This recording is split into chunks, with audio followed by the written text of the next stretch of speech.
All right. I think we're good. We're live. Cool. Well, this is John that I met at the convention. Yes. You were also support staff. I was, but on a little bit different of a capacity. Uh, Mm-hmm. so uh, I went to 21 Con last year as an attendee, and we can get into it, but I sort of formed a bond and a relationship big time. Actually, really, really cool friendship with the only artist that was there. His name's Arthur Kwan Lee. Super bass dude, really great man. And I had joined his it's he just put together this Genesis Council. It's not like that he's like really the leader per se, but he's more like the guy who kind of organized it. But there's all kinds of different people in there, and we all kind of have our contributions as such. And he had asked, hey, if there's anybody who can help uh, here at 21 Con sell my new Blood and Fire project, which is the painting that you see right behind me, and there you go on the wall there. I'd love to bring you down and have you guys help. And so I volunteered along with another gentleman, and I kind of came down and helped, and it kind of fits because my job, I am a salesman. I'm in Mm-hmm. sales, so just not only getting the marketing but the organization. If you've ever worked any level of trade show or attended them, it takes a lot of work to put all that together It does. to make it move seamlessly. So you can't do it Right. just by yourself and also have good results as far as sales and things like that. So so I kind of acted as that support type of role, which I'm totally fine with. That seems to be one of my strengths, so why not use it? Yeah. So you'd been there before I have. as an attendee. Yep. I attended it was the 15th anniversary last year, and it was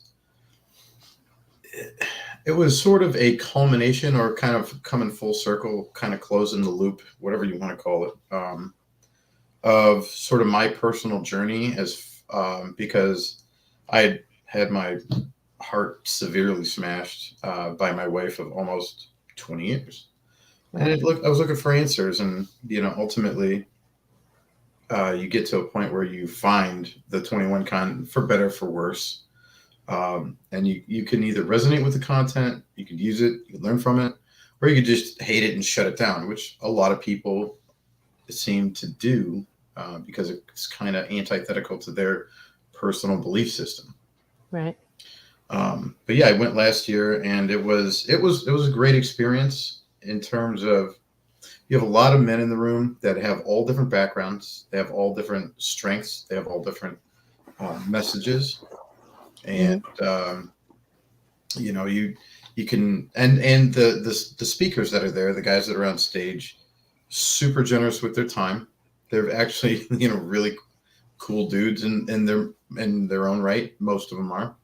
Yeah. And they all have interesting stories as well. So it turned out to be a great, experience for me as a man, not only as, sort of learning kind of still on the self improvement.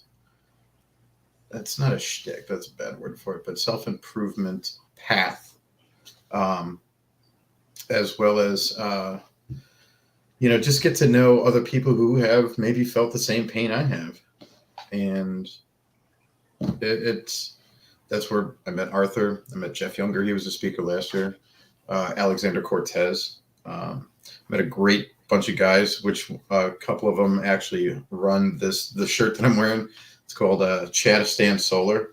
So Okay. they're Let. they're on Instagram, and it's so the great thing is these guys. The shirt Oh, is that's like cool. 100% cotton, so it's Uh. like all natural materials, and it's made for like more athletic people, like actually athletic people. Not to say that I'm going to be a star linebacker anytime soon, but I do, as part of I think it's as part of being a man. One of the pillars is to stay strong and stay healthy, and Yeah. So the guys who run it are, fantastic men. One of them is a armed forces veteran, and so and they're independent. They're doing it on their own. Really good guys. I've kind of watched them, uh, progress and grow as the months have gone on. And I was like, yeah, the least I could do is support. So I bought this one in a different one of those stringer tees that have no sleeves. It's for just showing off all your arm. So it's got the Chattistan Barbell Club on it. So it's Yeah. Yeah. But they stand by a code of values, which I respect. Okay. Yeah. Yeah. Yeah, I hear a lot of talk like in different bubbles about grifters and merch and all that kind of stuff. And I don't know, maybe because I've been a self-employed for so long, and there are channels that I support that I want to donate to, and I want to, like, I just don't understand people's, I don't want to say hate on it, but they seem to attribute that to be taken advantage of. Sure. And I can see that when it gets to a certain level, or if the message kind of veers off topic, if I don't have really a good example of like a grifter who's, well, I do. BLM. Okay. BLM was a pure grift, right? Yeah. We're seeing all of it come out in the news. All these people donated. They thought they were giving to a cause. Well, Right. no, they were giving all of their money to a handful of jagoffs who have had no intention of improving the community at any turn. Yeah. And Yeah. find out they're buying these multi-million-dollar homes, Yeah. all kinds of crap. And the hypocritically funny part about that is they're really, really nice homes that they bought were all in rich white neighborhoods. Yeah. Yeah. Because the So, black lesbians whose lives only matter to them, yep. um, really, I don't think actually hate white people as much as they say. I don't think nearly as much. I don't think there's nearly as much hate out there as people want to project. Like in social media is sort of like a highlight reel, again, for better or for worse, of all the good or all the bad that people are going through. So if you're Right. constantly bombarded with images of like just horrible stuff all the time, you think the world has completely gone to shit. That's not the case. As a matter of Right. fact, like I travel fairly frequently. I meet good people all the time. Yeah. So like for every 200, nice, upstanding, cool people that I meet, yeah, I might meet like one or two um not so good people, and one like pure evil person. You can kind of tell based on their Right. how they speak and the agenda that's probably going on in their head. But So, so you were there last year with it.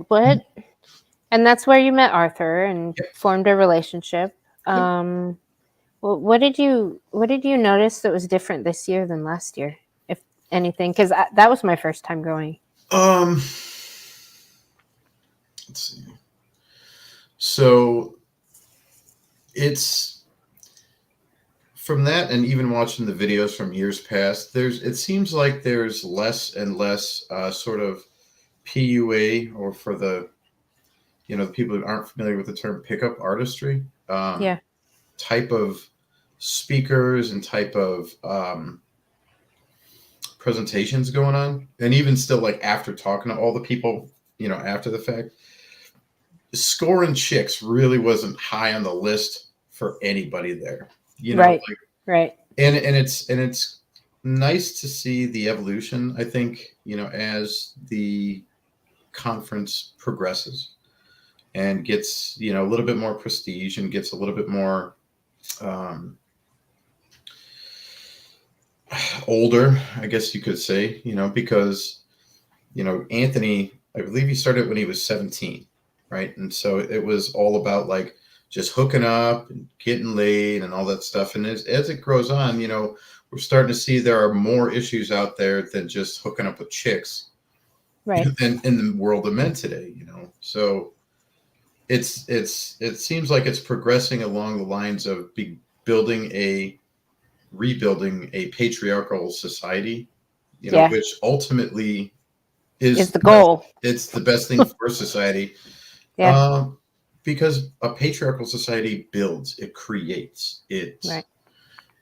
you know, it builds civilizations. You know, they've done it for thousands and thousands of years. The template works, Right. and so to see it be more of like not even just men's rights, but you know, fathers' rights, exposing all of the horrible laws that are out there that completely just destroy the nuclear family, incentivize bad behavior from Yep. women.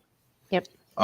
And you know, and it's all run by the state, and it's, you know, it gives the, it really doesn't pass the smell test that it's, you know, not by design. You know, it seems like it's another functioning arm of the government to tear apart families and make people easily controlled and easily manipulated. Yeah. But so, you know, to kind of go back to the point, is, you know, there, it's, and religion's starting to come up quite a bit too, and I think it's necessary for any man to have a solid belief system. Whatever Right. you believe, that's what you believe. That's fine. But if you can't stand by that belief system when it gets tough, when Right. people are getting in your face and they're throwing shade, and you know, they're making it so that it's hard for you to stand by your beliefs, um, you know, then you're not really a believer at all. And so Right. having that system in place, you know, really promotes the moral code that, you know, is part of it being a man as well. Like you have to have a set of values. You have to, and you have to stand by them. Otherwise, you know, what do they say? If you stand for nothing, you'll fall for everything. Yep. So it's a good way to put it. Yeah. Mhm. So your experience with women and divorce and all that kind of stuff kind Mhm. of brought you to the manospheres, or were Yeah. you kind of paying attention to it before that? No, no. I honestly had never heard about it. Had never read anything about it. And so, well, I guess it's probably easiest if we just kind of start from the beginning. Um, so in October of 2019, my wife of then 19 years, she had given me the "I love you, but I'm not in love with you" speech, right? So, and it's actually kind of common if you know, Yeah. if you start looking around in certain internet sites and circles, and so what does a man in 2019 who has access to all this information do? Jumps on the internet and tries to figure out what the hell's going on. Yeah. Um, so, you know, my I guess my first stop was Reddit. There is a few different, they call them subreddits, a few different rooms, excuse me, that are deal directly with what's called the red pill, right? Mm. And the red pill is it's an analogy, it's a euphemism. So, you know, when in the scene where Neo is faced with two choices, you know, Morpheus holds up the red pill, the blue pill. It's a, you take the blue pill, you know, you go to sleep and you wake up, you know, back in the reality that you have known the whole time, or take the red pill and you see how far the rabbit hole goes, right? Meaning truth. Like you see how, uh, Right. you know, in the rabbit hole of like how much you have been lied to your entire life. So, you Right. know, it's I see it as that and only that. I think it gets a lot of, I think it gets attached to a lot of things it probably shouldn't. It's the term red pill. So, Yeah. anyways, I'm on Reddit and I'm looking around and I'm finding these different rooms that sort of deal with it. And the one that really seems to resonate with me is the one called the married red pill. So it's, and I didn't really spend too much time in the other rooms either, which I'm actually grateful for because it does seem like more geared for, um, pickup artistry and all those things. And it's like, you know what? I'm just trying to figure out what the hell happened in my life. Right. So we go the other way. And that room really kind of helped me out because it's sort of an extreme ownership type of mentality in there. And Yeah. so, they do a few different things in there, but ultimately, it was like, hey, here's the required reading. You need to read some books. You need to learn some things, learn some terms, learn whatever. Just kind of get hip to the truth. Okay. So What can I ask? What kind of books they suggested? yeah, totally. Actually, I have a lot of them back here because I like to hold the book in my hand. I've listened Yeah. to them as well, but Yeah. some of the orators on these Audible books are just atrocious. I know. I know. I love Audible, but it's hard for me to listen when the author hasn't written it or read it. Well, so yeah, there are some actually. So like professional voice actors, Yeah. that are really good, and they get the emphasis because they consult with the author and all that stuff. Yeah. And you can just kind of get like lost in the way the person is speaking. Yeah. But yeah, then there are some where it's like I think the guy who read The Rational Male, Sam Bada. I think he had gotten into a massive accident and his brain really got damaged. And Mm. so like you can kind of tell when you listen to those, he kind of drones on at certain points of emphasis that route shouldn't be there. So that was a hard listen. But Yeah. I still listened to it because it was one of the required readings. So The Rational Male, Okay. um, by Rollo Tomasi, the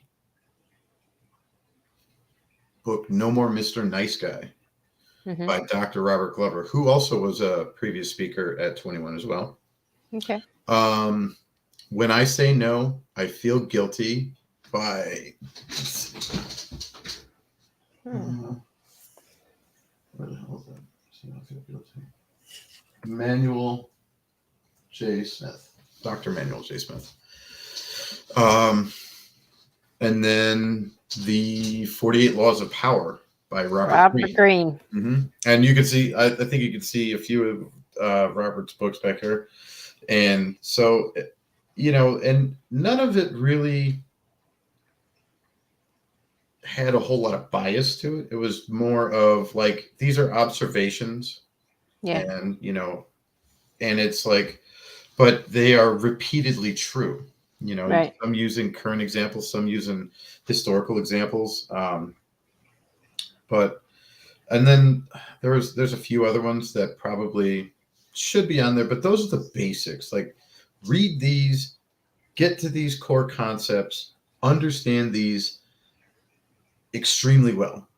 And then Mm-hmm. it's like, okay, now it's time to work on you, right? You can't just get stuck in reading all the books and not doing anything with it because that actually is they call it, it's not even analysis paralysis. It's just, you think you're accomplishing things by reading the books. So you have the information. Right. If you don't do anything with it, it's Right. meaningless. Right. Meaningless. Right. Um, so I started doing that. And at that point, it's like, well, maybe I should get my ass into the gym. So I think I shared that picture with you. I was, at my heaviest, I was about 245, 250 pounds, right? You could definitely Mm-hmm. see like the four chins and the man boobs and, the gut that flopped over my belt. And it wasn't a great look, but you don't, because obviously you see yourself every day, you don't really Right. see those subtle changes. You just sort of accept that this is me now. Well, Yeah. Yeah. but you're held up against the lens of your previous self, let's say, high school days or even 10 years before, whatever. Um, that's when you see those stark comparisons. So, okay. I'm going to the gym. I'm reading the books. I'm starting to like kind of see some patterns with my wife's actions at that point. And so, she was constantly going out with her friends. She was constantly she was staying over at our neighbor's house 8 houses down. And so it was my good friend, his wife, and their 3 children. And the whole time I'm like, oh, she's hanging out with her best friend at the time. Didn't really think much of it. Um, but I had my suspicions, and I'm like, So it's like the truth is starting to like not bark at me, but it's like it's starting to like chirp just a little bit. Like, hey, that's a lot of time over there. Like she would spend the night sometimes, and like she wasn't seeing anybody else that I could tell. Maybe 1 or 2 other people in the meantime. I do know a couple of my old friends. Were messaging her on the sly, trying to be the supportive shoulder to cry on, which we know a shoulder to cry on turns into a dick to ride on. So there's one guy who's there's one guy in particular that's he's gotten a lot of women's attention, like all married or in long-term relationships by doing that. And so and it's really, really funny because he is now engaged, maybe married now. So I'm curious to see how that all pans out for him. Right. He was that scumbag. He's that, and I gave him the benefit of the doubt way back when. Not anymore. Yeah. Right. But I had my suspicions, and then I started to notice things. Started to observe like patterns that I had seen in those books. Like, oh, like for me, I was, one of Dr. Glover's terms is covert contracts. I was making up a lot of covert contracts in my head. And it was like, oh, if I do this thing, like if I clean the house, like, maybe you'll love me again. If I, do more with the kids, maybe you'll love me. Maybe you'll fuck me again, and Right. that wasn't going to be the case. But, I still had those thoughts because it's a one-way contract. Like I make all the terms of the contract in my own head. Right. And then the other person is completely unaware of these terms, quote unquote. And, and I get all indignant about it. And it's like, well, I get pissy because I'm not getting any sort of attention. Well, yeah, but that's never part of the deal.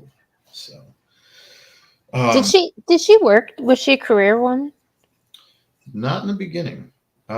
So after I got out of the Navy, I was like, you know what? I want my kids to be raised by their mother, not by not by some nanny. So we had an understanding. She would stay home, take care of the kids. I would go to work, and that worked great for 14 years, actually. So I always worked jobs, and we made it work. And that when I got out in 2005, you could still find a 2-bedroom apartment for like $700 that wasn't in the slum. Right. So it was doable. Yeah. And we made it work. And we moved a couple times to sort of upgrade where we were living. Because the first apartment was when Cabrini Green shut down. So I'm from the Chicago area. When Cabrini Green shut down, those people had to go somewhere. A lot of them came out to where I was living, few miles west of Chicago, and it's just the neighborhood went downhill quickly. So we're like, we got to get out of here. I don't want to raise my kids in this type of environment. Let's go find someplace better. But so we made it work. It was all good. And then our youngest started first grade. Yeah, he started. So when he started first grade, it was basically, okay, now you have all of this extra time. What do you want to do?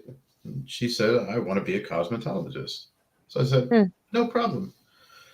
So she went and got her cosmetology license. And, in the meantime, we wanted a little bit of extra money. So she picked up a part-time job working at a small used car dealership as like their clerk, doing some of the paperwork. Okay, no big deal. Well, you know, once she had completed school and once she had, she kind of got this, um, not feeling of independence, but like, the feeling that she could probably do better, I believe. She was like, oh, I want to do more with our lives. So, I'm going to get a full-time job at, working with, she got it through another mutual family friend, single mom.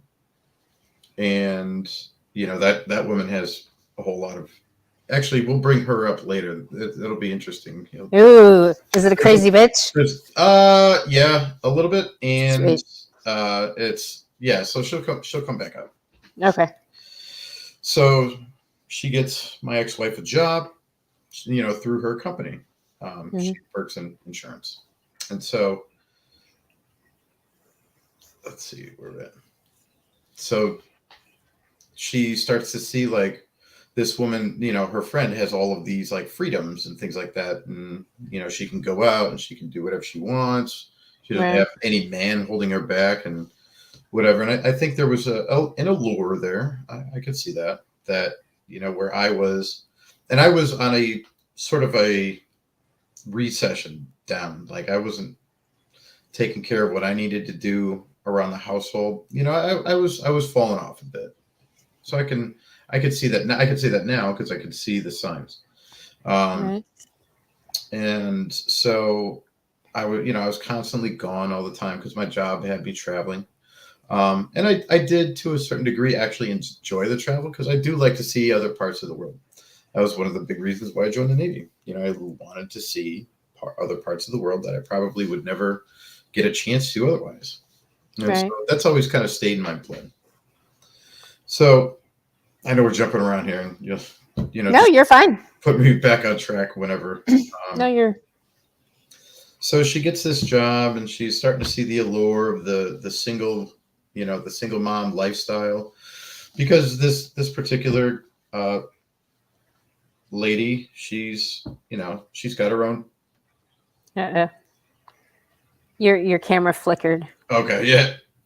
All Uh-oh. right, I'm just gonna not touch my desk. Yeah.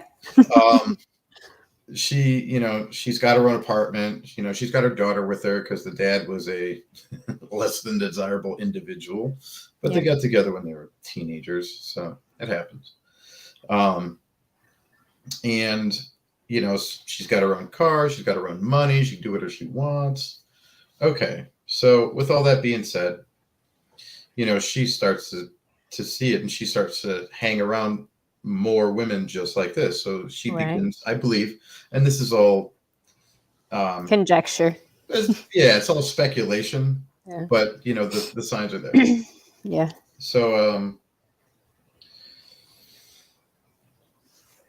so she sees the allure of the, single mom lifestyle, and it sounds like she's like, I could do this, and um, so yeah, and if I gotta restart, I will. So, um, but fast forward, she's been working there for 5 years. She has, you know, she's making good money, which is actually helping out the household. But like I could tell, she's starting to get, she's starting to get a little agitated with me, and I don't really see it that way. But she's like, oh, I could, now that I have all of these things and I have all this network of people, um, you know, I I could start doing my own thing. But as we know, hypergamous nature, she's not going to let go of that one branch until she can secure another branch. Mm. And so, um, you know, fast forward to 2019, and unbeknownst to me, she was seeing my friend down the street. Again, family friend, and this guy's married with kids, but they had been together. It seemed like a while. I actually did get a pseudo confession out of her, but I still don't fully believe all the details that I got. Right. But she was like, hey, this guy's a real man, and that's attractive. Um, and it's so her and him got together behind his wife's back, and so at going through all of my learnings, right? Let's say so we're now at like June of 2020. Wait. So she's wrecking your home and his home at the same time? Yeah, yeah, Oh, that's really shitty. yeah. That's one way to put it. Yeah. Um, so June of 2020, and I remember this date distinctly for two reasons. Number one, we actually had a blackout. The electricity was gone that night. I was out at a bar, like a town over, having a few drinks, and I kind of got into my feels, if you will, and I was like, oh, something's up, something's up, something's up. Um, and so I went digging through her phone. I was that insecure. I was like, I gotta find it. Just to know at this point. So because of the blackout, she didn't have it on the charger, which was like right next to her head. She had it just like off to the table. So I'm like, oh, easy grab. So go through it, and I look at the text messages. Everything from him is deleted. Okay. Facebook Messenger turns up nada. Instagram, I found all of their messages through Instagram, Hmm. and it was a good couple of weeks worth, and so my heart dropped. I'm like, Yeah. Yeah. oh my god, oh my god, okay, Yep. okay. I'm freaking out. My heart's pumping a mile a minute. I could feel my forehead vein just throbbing, Yeah. and I'm like, okay. And at that point, I was like, I was low. So, but I caught myself because I'd done a lot of learning, Hmm. maybe a little bit of growing up. And I'm like, but what am I going to do? Obviously, this relationship is not only over, but it's been over and you know, we're done, completely done. So I instead decide to take pictures of, I took pictures of the entire, all the conversation, right? So a couple of weeks worth of conversation ended up being 14 pictures. And then I put the phone back and I'm like, what are we gonna do? What are we gonna do? What are we gonna do?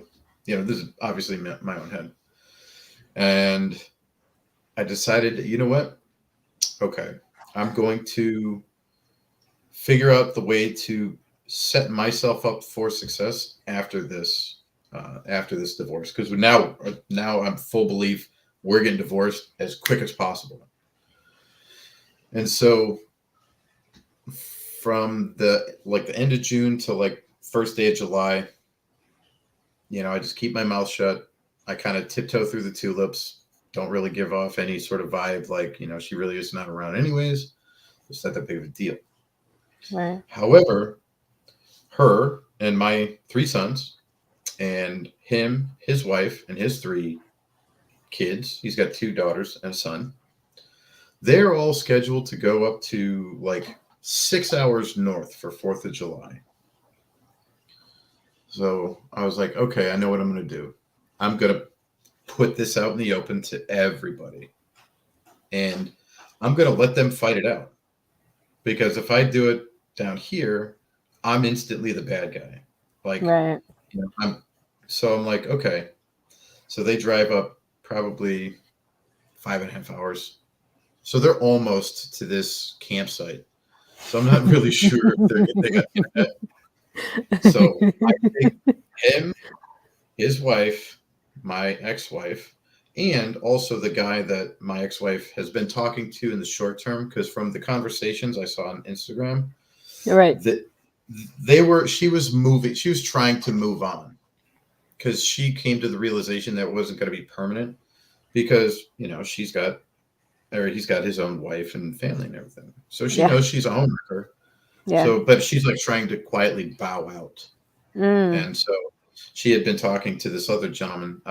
Seems like a nice guy, actually. I've from Colombia. don't know his story too much, don't really care. Yeah. But so I put all of them into a group chat and I sent all 14 pictures right to that group chat about a half hour before they get to their destination for 5 days around 4th of July. With all the kids around though? Well, that's why I sent it right to their phones. I didn't Yeah. Yeah, do yeah. anything else. It was up to them to either Yeah. control their emotions or not with all the kids. And I think the Right. kids were driving separately anyways, because a couple of Mm. them were, 16, 17, so they could drive. Yeah.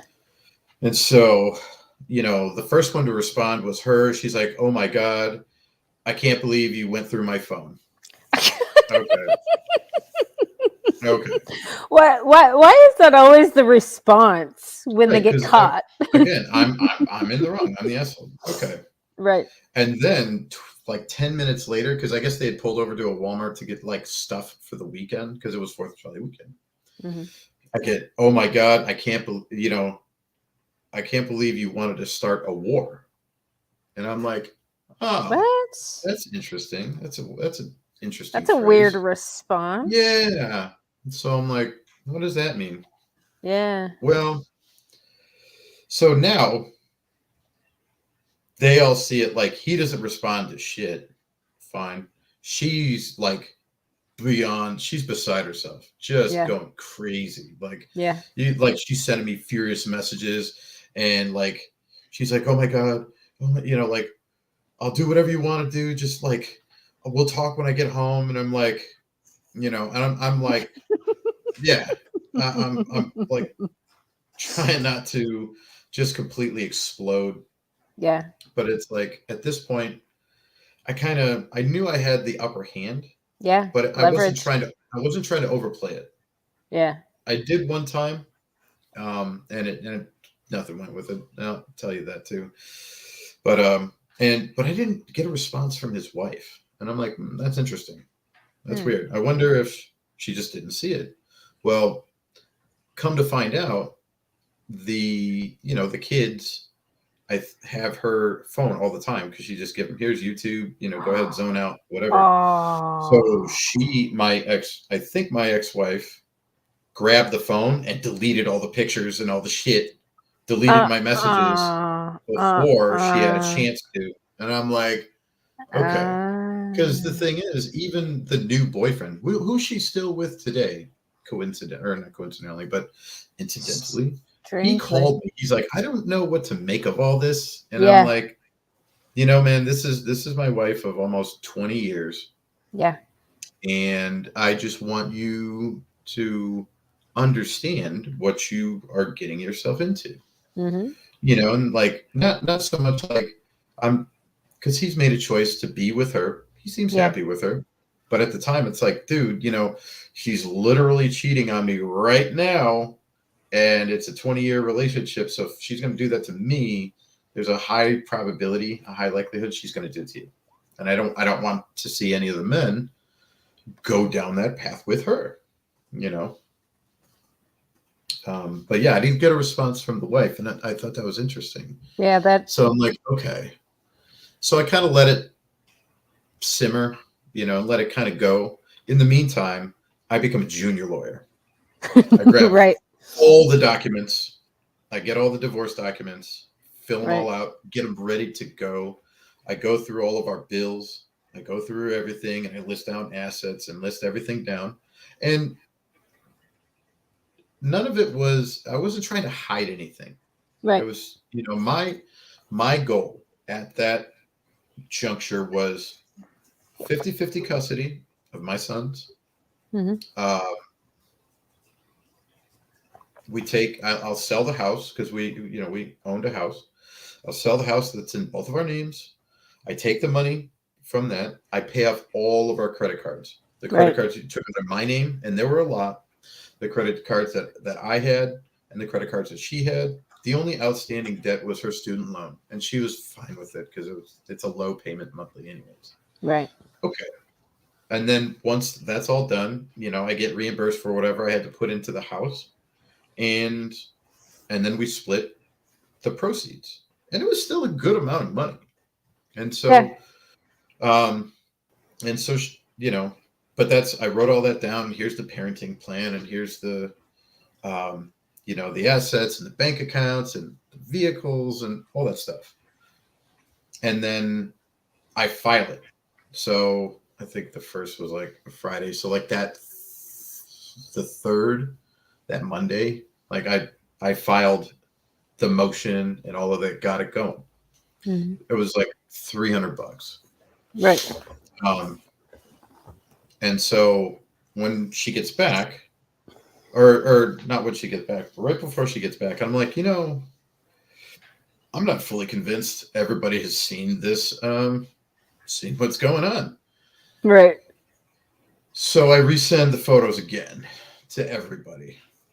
No, I take that back. I resend them directly to her, just her, so that there wasn't any potential, interference of her seeing what's really going on. And so, Tony says hi, by the way. I don't know if hey, you can pay attention to I this see, chat. I see him. I see Okay. the little. Do you? Okay, so. I can see the little box down there. Yeah. Okay, yeah. The guys are constantly fucking horsing around and cracking jokes and shit. And Uh-huh. Outlaw was saying how much I hate them right now because I can't laugh because I'm trying to listen to your story and. That's fine.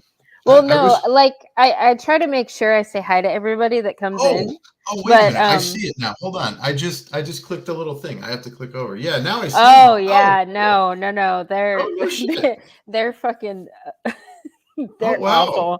That's pretty cool. They roast people in the chat. They Yeah. remember that question you asked me that night? Which no. Oh, well, these are the dudes. Okay. The dudes. No, they're Holy always shit, that's a clowning lot. on. Yeah, Wow. Okay. yeah. Good deal. But Tony came in. He says hi. No, that's awesome. Yeah, I saw that chat pop up in the actual box. Yeah, because I Cool. That's oh, awesome. even Emmanuel. Okay. He's from South Africa. Good for him. Yeah. That's great. All right. Okay. Anyway. Did you let's get a go? Anyways, so I resend her all of the photos. Yeah. And Yeah. and at that point, like about 45 minutes later, because I knew when they were leaving, so like I could kind of time it out. I'm like, all right, so about 30 minutes before they get home, boom, here you go. Here's the set of 14 photos. Right. And about an hour later, everybody storms home pissed. Yeah. And I'm like, okay, somebody's starting some shit. And it ain't and I'm pretty sure it's the wife, like his wife. Yeah. And so sure enough. Hold on. How in the fuck does she not know there's another woman in her house like messing around with her husband? Because her and my ex-wife were best friends. So she was blinded to it. That was her best friend. And on top of it, the guy is a serial cheater. He's been doing it since basically their first month being married. Like I knew this about him, but I let it slide because I didn't think it was going to happen to me. Fuck, eggs on my face. Right. So yeah, so he's very good at hiding his shit. Like I know, like he's got a calculator app. It's like a backup storage of all the pictures of all the girls he's cheated with. And so like if you key in a certain code, it'll open up the vault, and you could see all of the stuff because he keeps them. It's on his phone. Yeah, that's weird. He's a collector weird in that sense.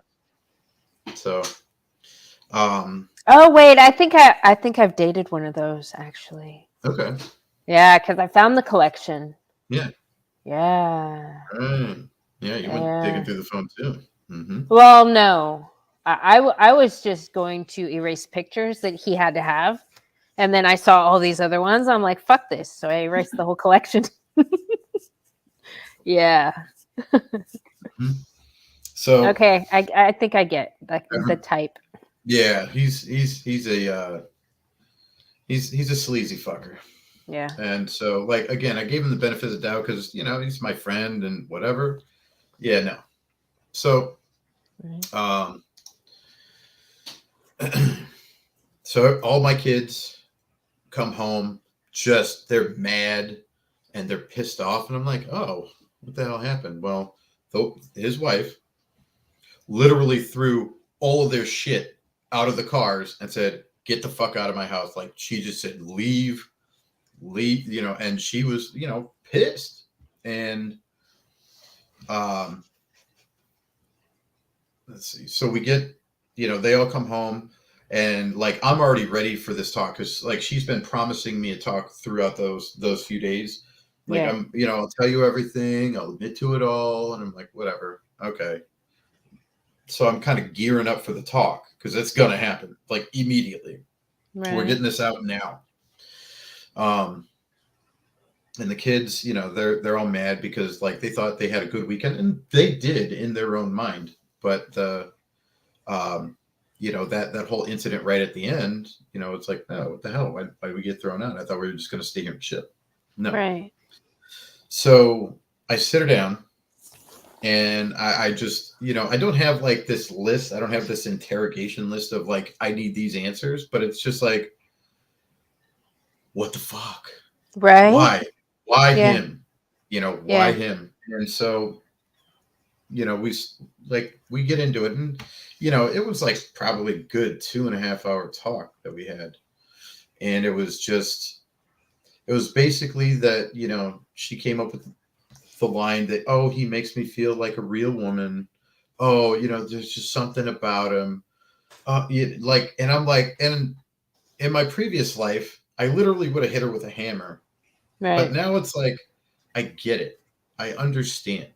I'm not saying I condone it, but I understand it. Okay, because of all the reading I've done, processing and trying to figure it out. Okay, I understand it. All right. She goes through and she admits, yeah, it's, I said, how long's it been going on? And I said, I just want to know, because now I'm just trying to make everything jive in my own head with the timelines of everything that's kind of gone on in the last couple of years. And Yeah. she says, well, a year. And I'm like, are you fucking kidding me? It's been a year? But at that point, I'm like, okay, it's kind of all jiving, and it didn't make sense. Like it didn't make sense in the beginning of the year, because we had just done a long road trip of with my son for his 8th grade graduation, my middle son, all the way down to the southeast, or excuse me, southwest. He wanted to go to the Four Corners, where you got, Utah, Colorado, New Mexico, and Arizona come together. And so that was the basis of it. We did huge road trip. I planned out. Everything was cool. Thought we were doing good. But now that I look back on it, it was, yes, 3 years. Thank you. Yes, probably. Um, uh, and now that I look back on it, like I could see the signs. I could see it, but I didn't want to see it, or I didn't know how to see it back then. Okay. Wait, how long has that been her best friend? Probably about 3 years. Yeah. Yeah, because she had given up her best friendship with another woman because she was just tired of going to the same bar every Saturday night, because that's all that woman wanted to do. And so she was like, oh, I just don't want to hang out with her anymore. Just tired of going to that same bar all the time. And I'm like, okay, I get that. I understand that. It's logical to me. But, so she started hanging out with my neighbor's wife, and yeah. So let's see. So we get to talk. I get her to admit to at least a year. Okay, that's enough for me. So at that point, like the last half hour was, here's all the documents. We're getting divorced now. No more Yeah. like, oh, we're not stringing this along, because she had thrown divorce papers at me in the March of 2020. They weren't even fucking filled out. Like they were half-assed filled out. And I'm like, Right. what? This isn't doing anything. So I'm just like, eh. Well, yeah, mine were filled out, dotted every I, crossed every T, and it was so it's like, here, you're gonna sign this, you're gonna sign off on it, pay the $200, and we're getting divorced like as soon as possible. I had everything kind of laid out, and so um, she agreed, and I gave her the terms, which are 50-50 custody, Mhm. sell the house, kill the bills, split what's left. She was fine with that, and in return, I wasn't going to tell any of her family. I wasn't going to tell, and I did not. Um, and I wasn't going to broadcast it out in the internet, right? Right? So, I mean, obviously now we're 2 years later, but I'm not doing it in our immediate friends group, right? Right. So, no offense, I didn't put the YouTube link in my Facebook. Right. Oh no, no problem at all. No.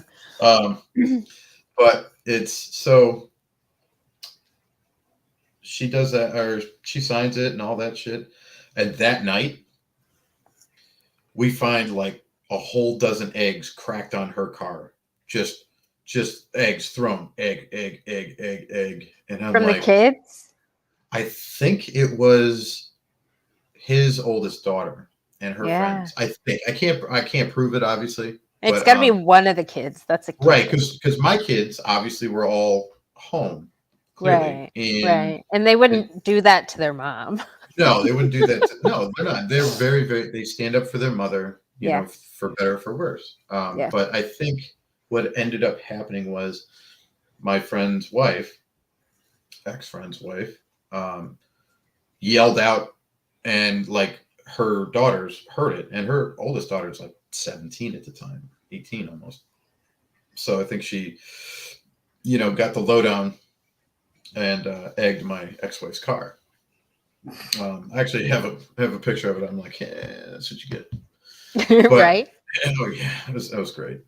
Um, but at that point, she's like, I gotta leave. Like I gotta move, and I'm like, that's probably a good idea because she's gonna keep egging. Because again, they live 8 houses down from Right. me, Right. and so it's like now we gotta like take different routes to work. Like they completely avoid me, which I was perfectly fine with. But like it wasn't. And then she goes on a tirade. The the best friend and my ex-wife, or the best friend, goes on this giant tirade of like, how could you do this? I can't believe you. Like just making her feel Right. like absolute dog shit, deservedly, for like 3 straight days. It was a lot. Like I saw all of the messages and I'm like, oh my God. And Right. I'm like, you lied to this woman, she assumed that you were her friend and you were Yeah. banging her husband behind everybody's Right. back. And it Right. wasn't even like any romantic way. It was like in the garage, or like, on the couch while his wife was sleeping in the next room over. Yeah. It wasn't like they wouldn't go to hotels. That's not this guy's MO. He's like, he'll bang That's you in and out. that's So I'm weird. like, okay. So where are we at? So yeah, she basically found an apartment and like moved within like 2 weeks. Boom. And I was like, well, you're not moving to any random foreign place. You're going to move to where the kids, and again, it's always about the kids. Mhm. And even she agrees. So I'm like, you're going to move over by my brother in a different town, way, away from everybody.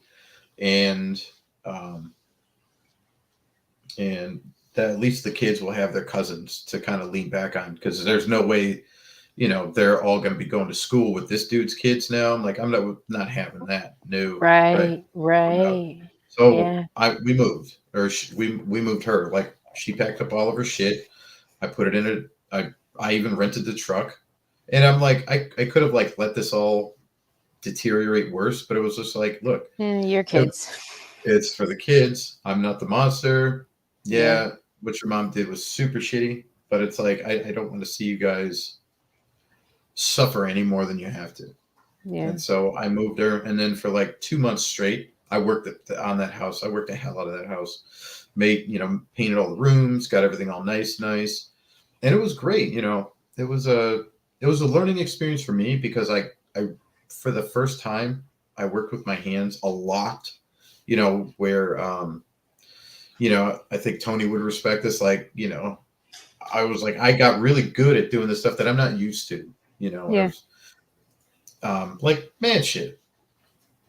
So um, sold the house in at the end of November of 2020, and true to form, like the money came, and I said, "Hey, here's the amount I got. Here are all the bills we're paying off. Here's all the if you want to see all the statements, paying them all off. This is what it cost me to actually rehab the house to get it to a point where it was good, and here's our split. Boom. And that basically like that same month, I moved in my own apartment, my bachelor apartment, and it's we started doing the week on week off thing because I moved 5 minutes from her, like because there's enough apartment complexes in this town that is didn't have trouble finding housing, so totally fine. So at this point, things are moving well, and uh, and it's but it was just so the time that was good one. Actually, I never even fully calculated the time. So let's just take a look because it was July 5th when she started signing everything, Mm-hmm. and it was September 9th that it was finalized by the court. Mm-hmm. So like whatever 65 days or something like that. Cost me $300. 65 days, like no dragging this out in court, no bullshit, no alimony at all, Good. none. Yeah. And so yeah, now I'm back to being just on my own. But I get the kids every other week, and it's I love them. They're actually they're seeing the good things, the good changes I'm making, and I can see them starting to institute them in their own way of thinking, in their own uh, way that they're living. Good. So how is it? Do you think? I mean, because you have them every other week. Yeah, actually, So almost. It's well, so now because we changed up the timing a little bit. I wasn't opposed to like changing the structure as long as it kept the structure. yeah. So with my apartment, their room was small. Mm-hmm. It was small, and it was tight, and it wasn't a ton of room because it was me and my two kids. We're all grown men. Like these, both of them are bigger than I am, Right. and so it's like three grown men in a small little 2 bedroom apartment. I'm like, this sucks.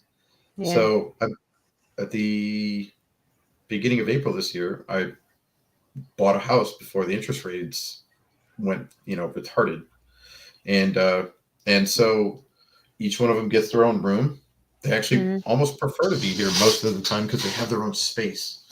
My Right. youngest has his basement. He loves being in the basement. So I'm like, yeah, you could sleep down there. He requested it. Yeah. And then the middle guy, he's got his own room and he's got his all cool setup. And then I got my room. And then what would have been the third bedroom is what you see behind you is the office. Came built in like this. And I'm like, oh yeah, I'm sold. As soon as I saw the wall of bookshelves, I'm like, I'm in. Right. This is for me. Hmm. Yeah. So to go back to your question, yes, it's week on, week off, but they'll come early. They come, out with on weekends that are hers.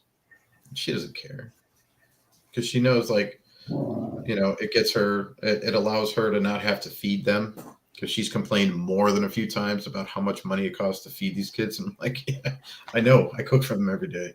I get it. Right. Right. Um, but it just seems like everything that I was telling them over the last couple of years is all starting to come true. Like my fears were like, she says she loves you now, but then she's gonna like start making decisions that probably aren't in your best interest. She's definitely taken on a mom role for her boyfriend's 5-year-old son. Mm. I don't know I don't know how special needs he is per se. I know the word autism's been thrown around a lot, but it's like he needs a Right. lot more care Yeah. and attention, and she gives him that attention. But the boys see it as she's they're taking that young child is taking away their mom's attention that should be coming to them. Yeah. You know, they're not going to voice it in such a succinct manner, Yeah. but it's that's how they feel. Yeah. So yeah, they're over with me more than week on week off, but that's the agreement right now because I do travel still for work, and there Yeah. are times where I have to be away from home, and I'm like, you clowns are not staying in my house when I'm not there. Right. Not just no. So that allows me to plan travel around that schedule, and I have to be the one to keep the schedule, or else everybody's just like, go where you want when you want. No, that's not how we do it. Hmm. So, are you going to go to the convention next year? Do you think? Right now, it's a really high probability, yeah. Unless like something comes up that I absolutely cannot attend, because my largest trade show of the year is around the same time. So if the dates don't mesh well, then I got to do the work thing. Yeah. But if it's available, or if I can, yeah, I have every intention of doing so. Yes. Manual.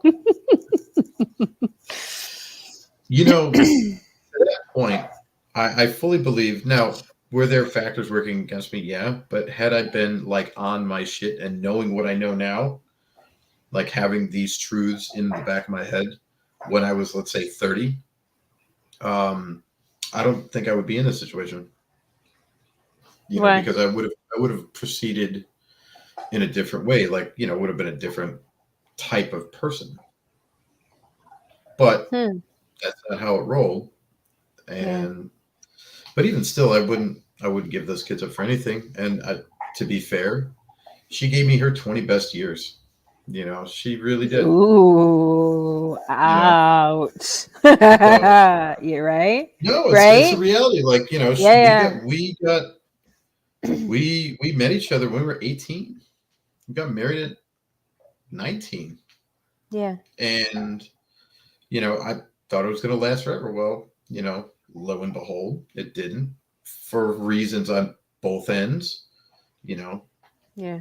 but I think if had I not been fully on my shit, or had I been on my shit 100%, definitely would have happened. It would have been a different scenario that we probably you and I probably wouldn't be talking today. Yeah. Mhm. What would be different if you knew then what you knew now or what you know now? So you know, let the feminists seethe on this one, but Yeah. I do understand female nature. I do.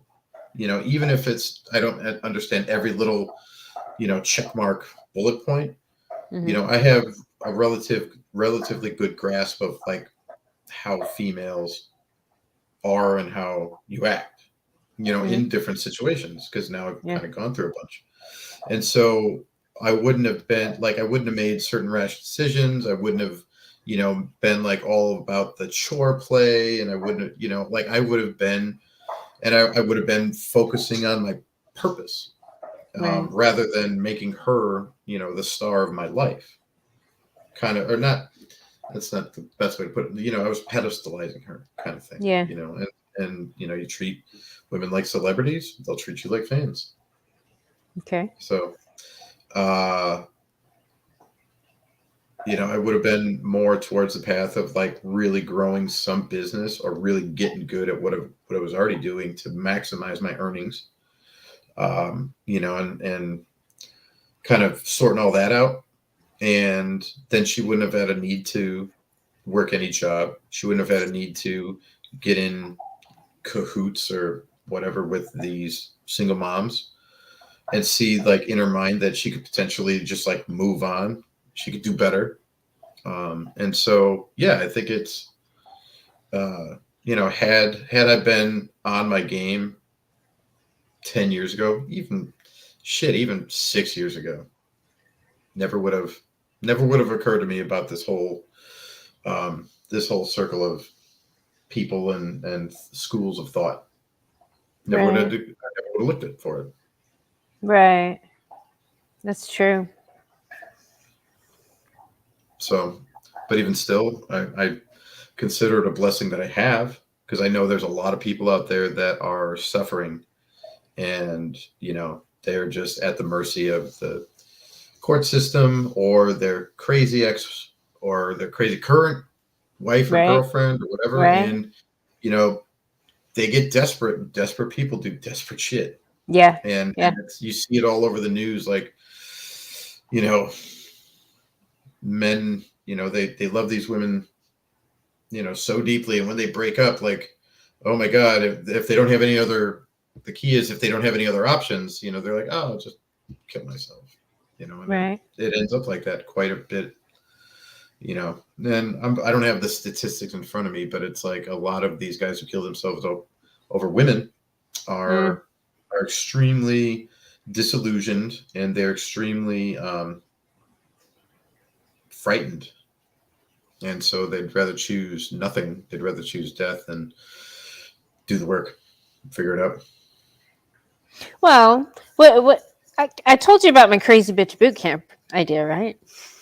You floated me the idea, but I don't know, like, the flesh it out for me. To kind of Well, give me. okay, JR has another idea, but Crazy Okay. Bitch Boot Camp is kind of a big picture idea that can be used for many different areas of life. My main thing is the universities are my target, okay? Mm-hmm. Psychology field feminists, Mm-hmm. okay? Because I feel like in law also, like I'm kind of that's the big bubble that I'm focusing in, because ultimately I want to hold these feminists accountable for their crimes against humanity and get all this indoctrination and all these lesbian cult leaders out of our universities, because they're literally committing crimes. They're indoctrinating young women to Mm-hmm. hate men, and it's causing a big problem in our society. I see I that agree. as the fundamental thing. So, Yeah. but we need something to clean up that mess. Like all these crazy bitches that these lesbians create, I need to deprogram them somehow. And psychology is a big part of that, because psychology getting into every structure of our society right now and allowing, with feminism's help, allowing all these behavior, like misbehaviors, to be acceptable and classifying as them as mental illnesses Yeah. instead of just undisciplined behavior and delusional thinking and a lack of a reality check, like a proper one. And discipline is the main one that a lot of these women are lacking. So I I, could I I, could I, see the. I Go want to ahead. turn the gender studies and the feminist studies and all the stuff at the universities into crazy bitch boot camps. Okay. So, I think the because marketing of that probably should have a different name. you I know. know. We'll call it something else, but right now, because a lot of these women, and it's so indoctrinated into our culture, a lot of times these teachers are getting at these young girls, like in high school and middle school, and indoctrinating them there. And it's like you have this span of time before a lot of these terrible ideas are, I mean, age 25, our brains are pretty much fully formed, right? Yeah. Yeah. So, I mean, but with women to really be able to change behavior and to kind of, I don't know, I don't want to say protect them against, but just kind of get in the way, because in university these feminists like literally emotionally terrorize these women, and they pass on this vicarious trauma. They tell them all these terrible stories and about men, and it makes these women literally afraid of men.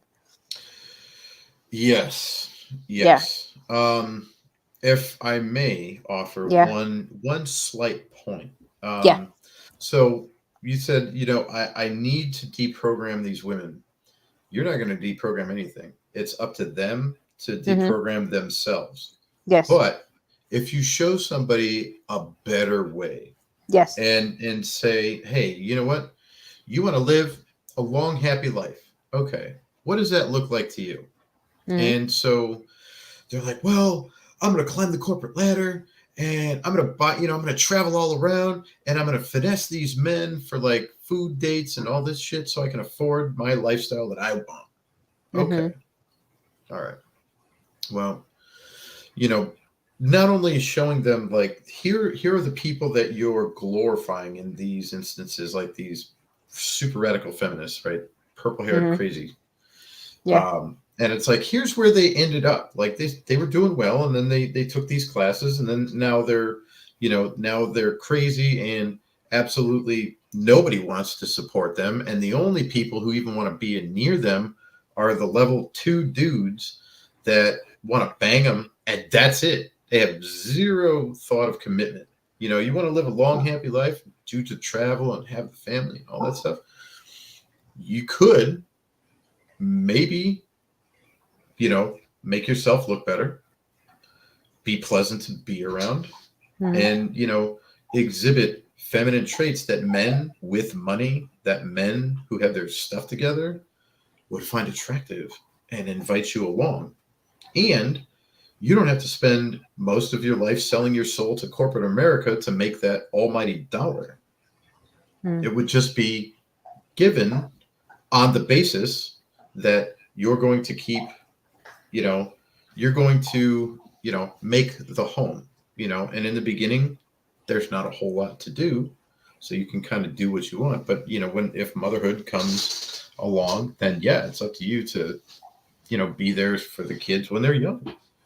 And, it's an equal, absolutely an equal partnership. But because you don't get a specific paycheck from some company, Right. it's somehow looked down upon, and Right. Oh, no, John, it's worse who than that. Feminists have been demonizing it well, right, because and that's the only way they're demonizing going to be able to motherhood.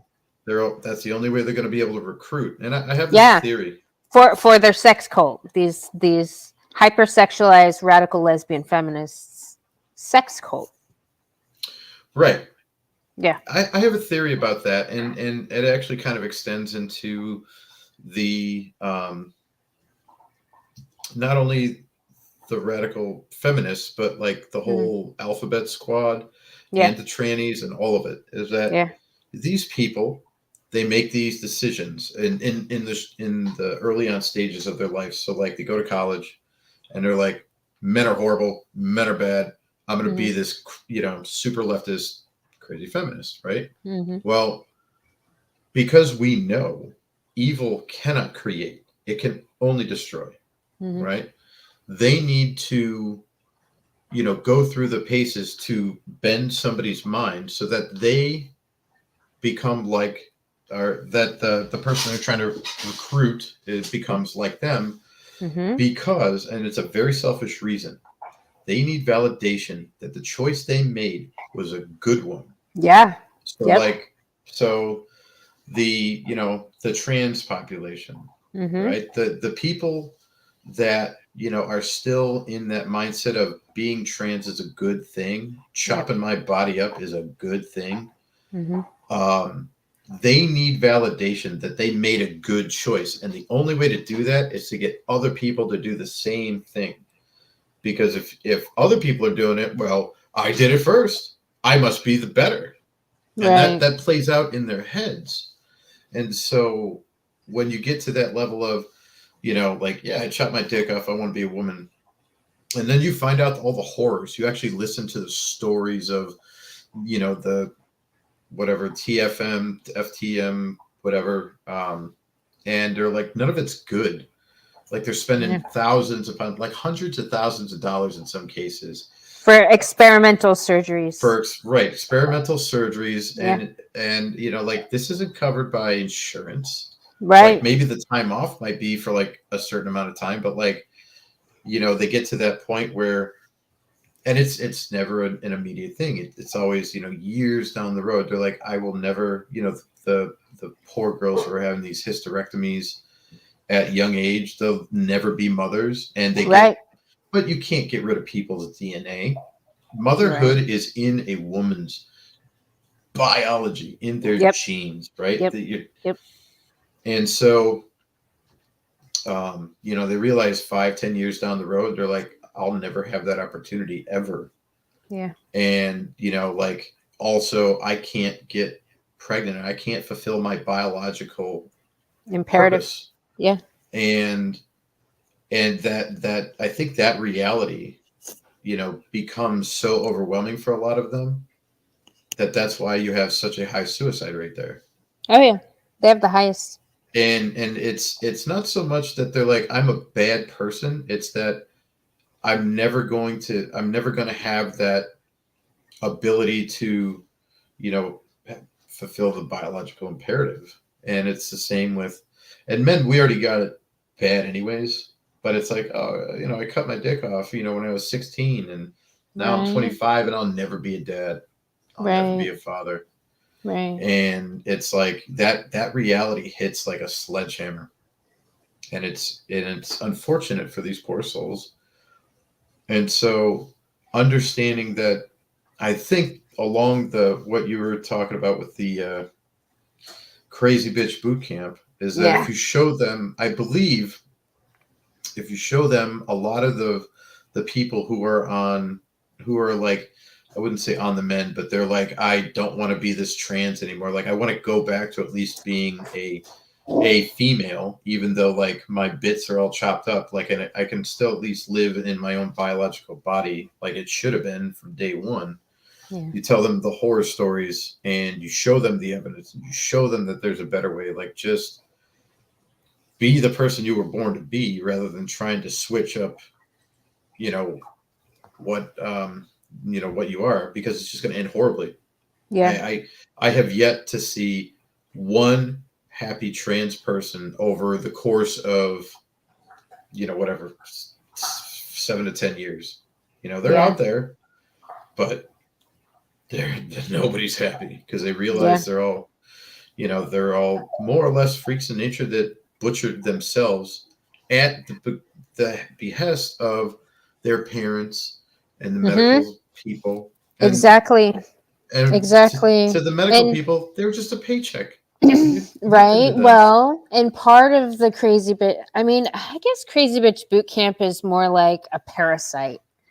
Well, I'll just call it a parasite because I want to appropriate all these things that the feminists already created, like CPS as an example. Like, I want to redirect CPS to the mothers that are literally trying to force their children to transition. Oh yeah, Like, I would like, fully support that. I mean, they have full backing of the state. These people in the state can Hmm. pretty much get away with a lot of stuff. So, Right. our And our, our mental health institutions, they're not proper crazy bitch boot camps. Like, they're they just perpetuate a problem. well, because you have and within the APA guidelines, at no point does it say, with in terms of the gender affirming care, at Right. no point does it say that you should affirm a child's wish to be their own biological sex. It only delineates you should affirm their wish to become the other gender, and not enforce, but encourage that. But at no point does it say, well, you were born a boy, you should grow up to be a man. None of that.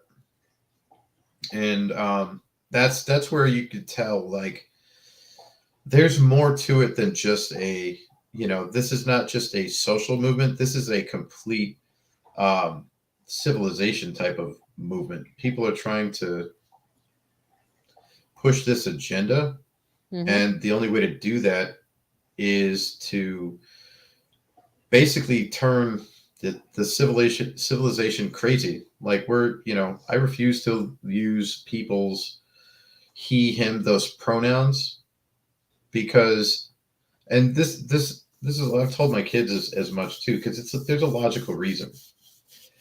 By me using your pronouns, by me giving into your feelings about how a reality is, I'm lying Mm-hmm. to myself about Right. my subjective reality. And it's like, wait Right. a minute, I'm not going to say you're a boy. You weren't born with a penis. You're like, I don't care how long you let your armpit hair grow. Still Right. not going to make you a dude.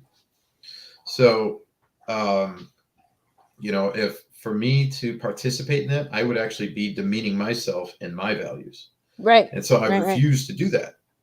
Yeah, because that's actually abuse. All these enablers Yep. that are applauding the really shitty life choices of an individual. I mean, and you can tell them right off the bat because they wouldn't do that in their own life. They just applaud somebody else destroying their lives. Right. That's And also abuse. that's a part of it. And so Yeah. we're seeing all these kids who are being led down these paths at very, very young age, very impressionable ages. And it's like, wait a minute, you want to take this 12-year-old girl, chop her Mm-hmm. bits up, cut her tits Yep. off, or Yep. what would have been, Mm-hmm. and say, you're now a boy. Okay. And, she's all feeling like this is the right thing for her. This is the right thing for her. This is the right thing for her. And then she gets out in the real world. She's no longer with her parents. She's working. He's working. And it's like, oh, you're a guy. Number one, it ain't easy to be a guy at all. Number two, you destroyed your one chance at having a really fulfilling life, because now you have to live in somebody else's skin. Right. You have to, like, from the female to the males, you have to live in somebody else's skin. Yeah, we have the shittier jobs. We take the higher risk jobs, like get your Right. ass up that electrical pole and swing this 200 pound line around, and like all of that stuff, which Right. kind of also dispels the gender pay gap myth too. Like, I think we've talked about that before, Yeah. but yeah, men do the more dangerous jobs. Yeah. I have yet to see one female garbage man. One. I've never Never seen seen it it. either. Never seen it. Nope. I've seen some female police officers. Totally cool. That's great.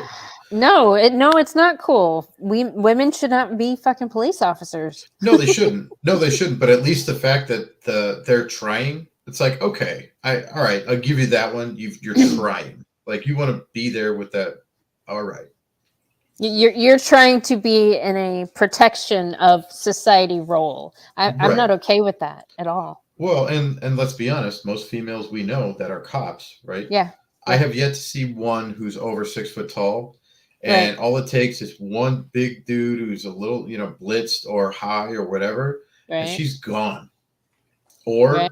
Or she's quick shot because she's so afraid for her safety. It's like, Mm-hmm. you're gonna protect and serve the community. Like, Right. you're there to put yourself in that protector role, and now you're just telling me you're out here to protect yourself. Well, then why the Yep. fuck are you in this job, Exactly. right? I think women biologically shouldn't be because they have that in their nature. Yeah, and it's the but I'm we're getting off topic here Yeah. in terms of, like, that whole thing. But it's like, with the WNBA, like, oh, or the soccer girls. When you and who is it? Who's the purple haired girl who's like leading the charge? Like, oh, we gotta change these pay rules. Like, we're not making enough money like the men do. It's like, all right, are you selling out stadiums? No. No. Are people even like coming to watch women's soccer at all? Like, other than the parents, like it's like a high school game. Right. Maybe a No. few, but not by and large. Like, you're not pulling Premier League like No. packed stadiums. No. No. No. So I think it's I think they would if they let more trans women in sports. maybe then I it would goes back. I would Then it go goes watch back to a them. man sport. Then it goes back to a man sport. Right. We'll see. Right. I mean, watching a bunch of dudes beat the shit out of each other in dresses, like, it is a spectacle. There may be some merit to it, but I'm like, anybody who says, oh, we should pay women's basketball more money. I'm like, name one team, one, and it just, it blows my mind that that even still like ruminates out here in society at large. Yeah, well, I see who says it and I see who listens to it, and you get a group of women that have been conditioned to not trust men and believe all women, and they will just keep perpetuating the same bullshit ideology and the same talking points and the see. Absolutely. I look at why these girls are believing this shit. It's because somebody who they trusted gave them this information. And that's And, it. and then I'm like, okay, why do you trust them? And what I see happening in these universities when they like indoctrinate them into these cults, they emotionally terrorize them, they make them fearful, and then they come in with all their sisters and love bomb the shit out of them, Hmm. and like it's narcissistic abuse is what it is. It is, and but because we as men aren't taught to like even identify stuff like that, we don't even know. We don't even know it's happening. Yeah. Like, and this is kind of that's actually a good segue into uh, the whole kind of red pill blue pill mentality, right? Yes. And so as I was like learning all this stuff, like I was getting angry, really angry, and Oh, I red could pill rage. red super yeah because you're like mad that the world's not all it's cracked up to be or all that you've been told it to be. 100%. The world isn't what you thought it was. Right. The world isn't what I thought it was because Yeah. you grow up and I grew up in Midwest central white America, Yeah. and even still like I would hear things, but it's like, oh, you hear all the love stories like everything will work out, it'll be fine. Just like go to work, be that plow mule, and you'll have a successful family and everything will be great. Hmm. No. Um, but so like I was getting mad about all this and I was angry all the time and I was using that as motivation, like at the gym and with the divorce and get the fuck out of that house and like just cutting off my friends, like anybody who was like associated with this guy who would like not give up contact with him. I'm like, okay, that makes the choice easy. But like I could see the appeal of staying there to a certain degree for like some men. Like you hear all about those, like hardcore MGTOWs and hardcore black guy or not black guys, black pill guys. Hmm. And all of these people who are just like, game is rigged, I'm out. Like, no, Well, but that's a natural response for men it is. to feminism. Yeah. It is. And Yeah. so you have to accept a certain level of ownership. Actually, I take that you have to take full ownership of like, well, these are the rules that are here. Like the world plays by a certain set of rules. Number one, you got to learn what the rules of the game are. Number two, you got to figure out how to not only play by the rules, but you have to get really good at playing it so somebody doesn't not so much take advantage of you, but like you get really good. So like I'll give guys like Bezos and Musk a lot of credit, right? They figured out the Yeah. rules to the game, and they figured out how to like monetize other people's times. They built rockets and massive supply chain distribution companies with it. Great on them. That's them doing that. So it can be done, but being angry all the time, it's not good. It's not good Yeah. for you. Nobody wants to No. be around you, Yeah. And so like you ever go into a room where like that one like real angry like black pill kind of guy is like, oh my god, you're a woman, fuck you. I don't want to have anything to do with you. Like if I need anything from a woman, I'll just pay her for her time and then I'm gone. Like, dude, there's I mean, I've run into a couple of those, but I think the majority of people, the majority of guys that frequent my chat are MGTOW guys. okay. They like to talk about these things. They like to share their experience. They like to have free speech, and that's Sure. kind of what my channel's about. So I'm not about censoring. What I'm saying yeah, is that like when you talk to the same people about the same stuff all the time, and it's always like anger, anger, anger, anger, anger. yeah, It yeah, gets yeah. old. It really Yeah. does get old. Yeah. And so it's like, well, we're on a mission, sort of to grow and get better and all this stuff. And it's like, I don't want to be angry all the time. Yeah. What's next? Where do I go from here? How, Yeah. and so you start to find more self-improvement realms, which I wouldn't say they're all grifts, but like, if you take the certain bits and pieces out of it, like 21 Con is a great example. Like I don't wholesale follow anybody specifically. Right. Like I follow my friends, like the guys that I like, and like we communicate relatively frequently, and that's cool. Mm-hmm. But I support my friends. It's not so much like, oh my god, this guy's like the guru. Oh, I Right. gotta buy everything from him. No, like, so Well, you get, but I think because you're older, you know that Chinese gentleman that came there just for Zan, yeah, like he loved Zan yeah, and follows him, yeah, and yeah, we had and really good conversations. I think I know why though he loves Zan so much. probably because he's not great with women, and he sees Zan as the guy who's going to help him get there. Yeah, yeah, And and I understand the allure, but but I think he thinks it's his fault he's not great with women. the man, Instead of that young man. yeah. Instead of the kind of women that he dealt with at college being the problem. Well, when you're in that echo chamber of just pure, unadulterated, indoctrinated, Yeah, crazy feminism, yeah, yeah, yeah, that's yeah, tough, right? yeah. And that's But where he was trying to have a relationship and find a life partner. yeah, no.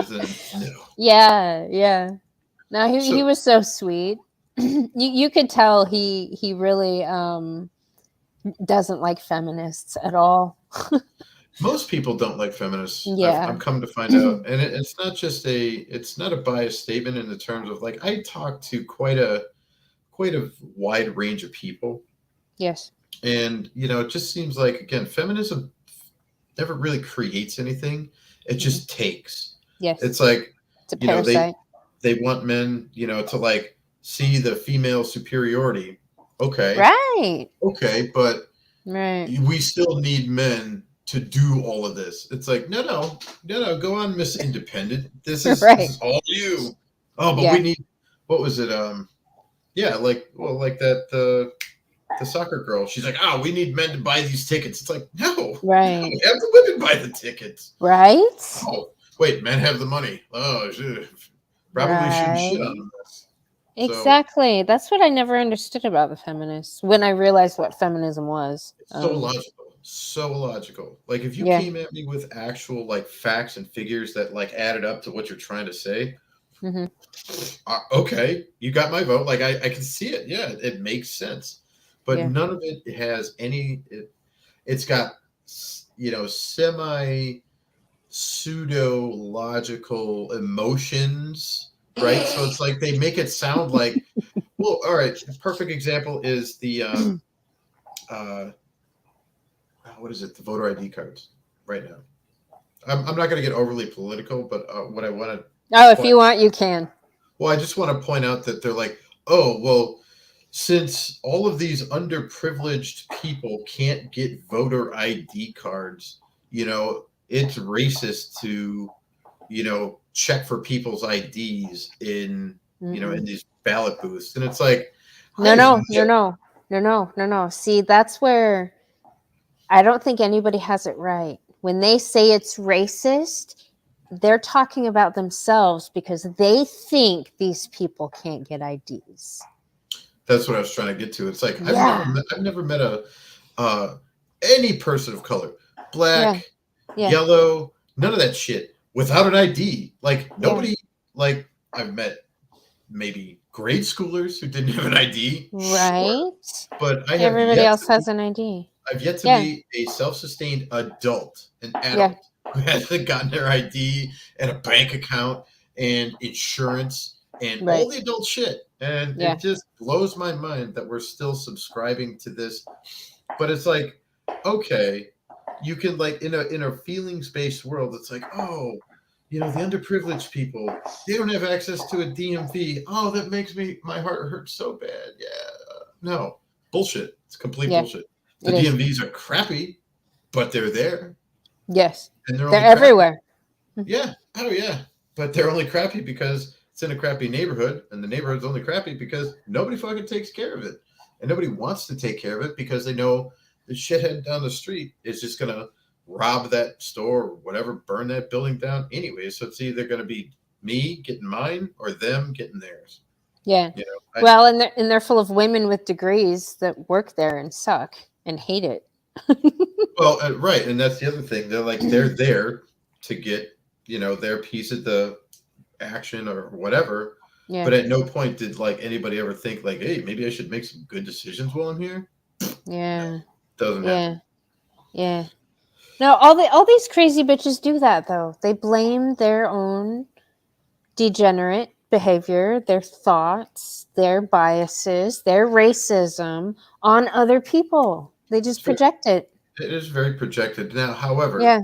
now again, because we need two genders here, and there are, we have Sexist. men, we have, Sexist. yes, there are two sexes, Biology. two genders, two only two, Yeah. ever, Yeah. ever will be. Men have to do their part in maintaining the boundaries. We have to say, you know what, I'm not putting up with that, but we don't, and Right. we allow Yeah. all that craziness. Why? Why? Because we think there's some level of honestly, from what I've gathered, and even back in the the 60s with the sexual liberation and all that, it's men were oh yeah, women can go bang whoever they want. Oh, that sounds great. That's a great idea. Let's vote all of this in.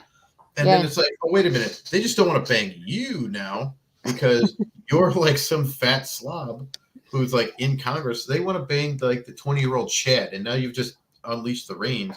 And so Chad now gets all of the women, and now you're all indignant, but now you can't say anything. So now you have to degenerate down to the next level, and you end up with crazy purple-haired lesbians who might give you a crumb of pity pussy of hey, thanks for giving me this vote. I'll suck your little knob. No, it's lunacy. Yeah.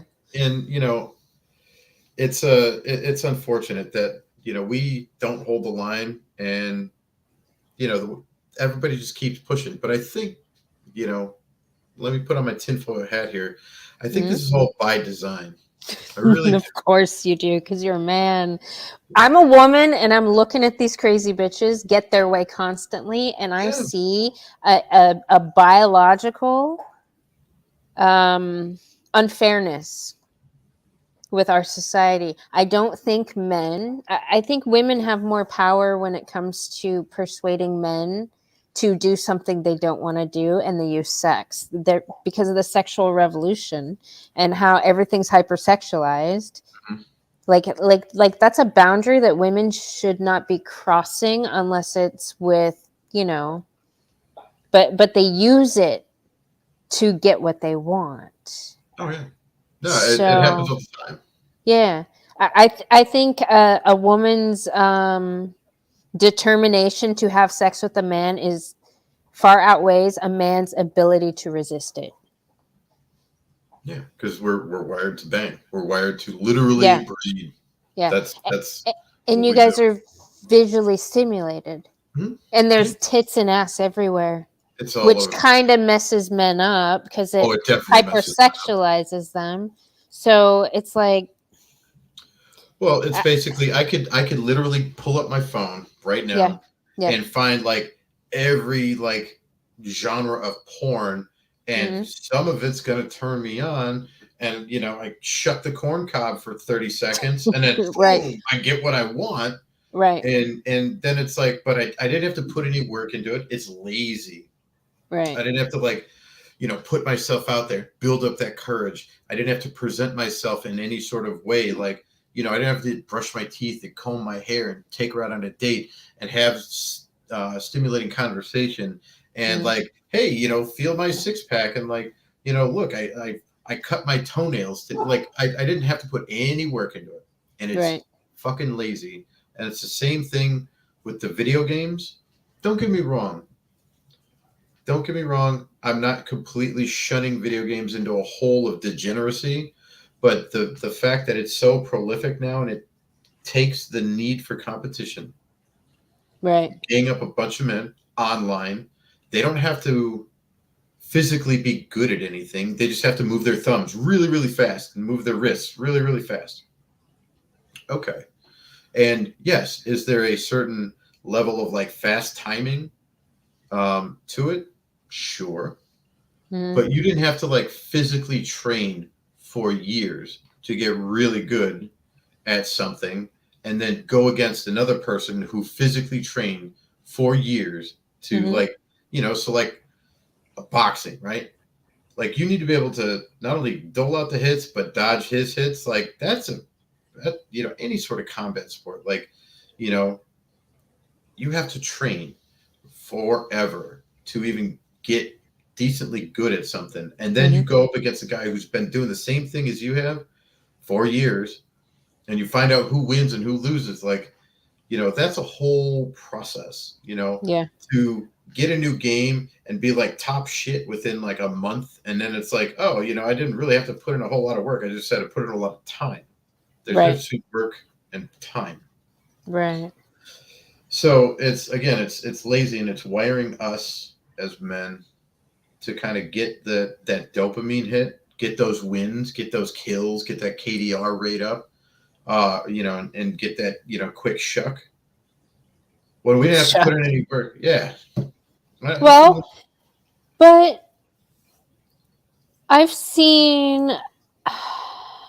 I feel like there's a correlation with the amount of displacement these feminist policies everywhere, especially like affirmative action, diversity, inclusion, equity policies.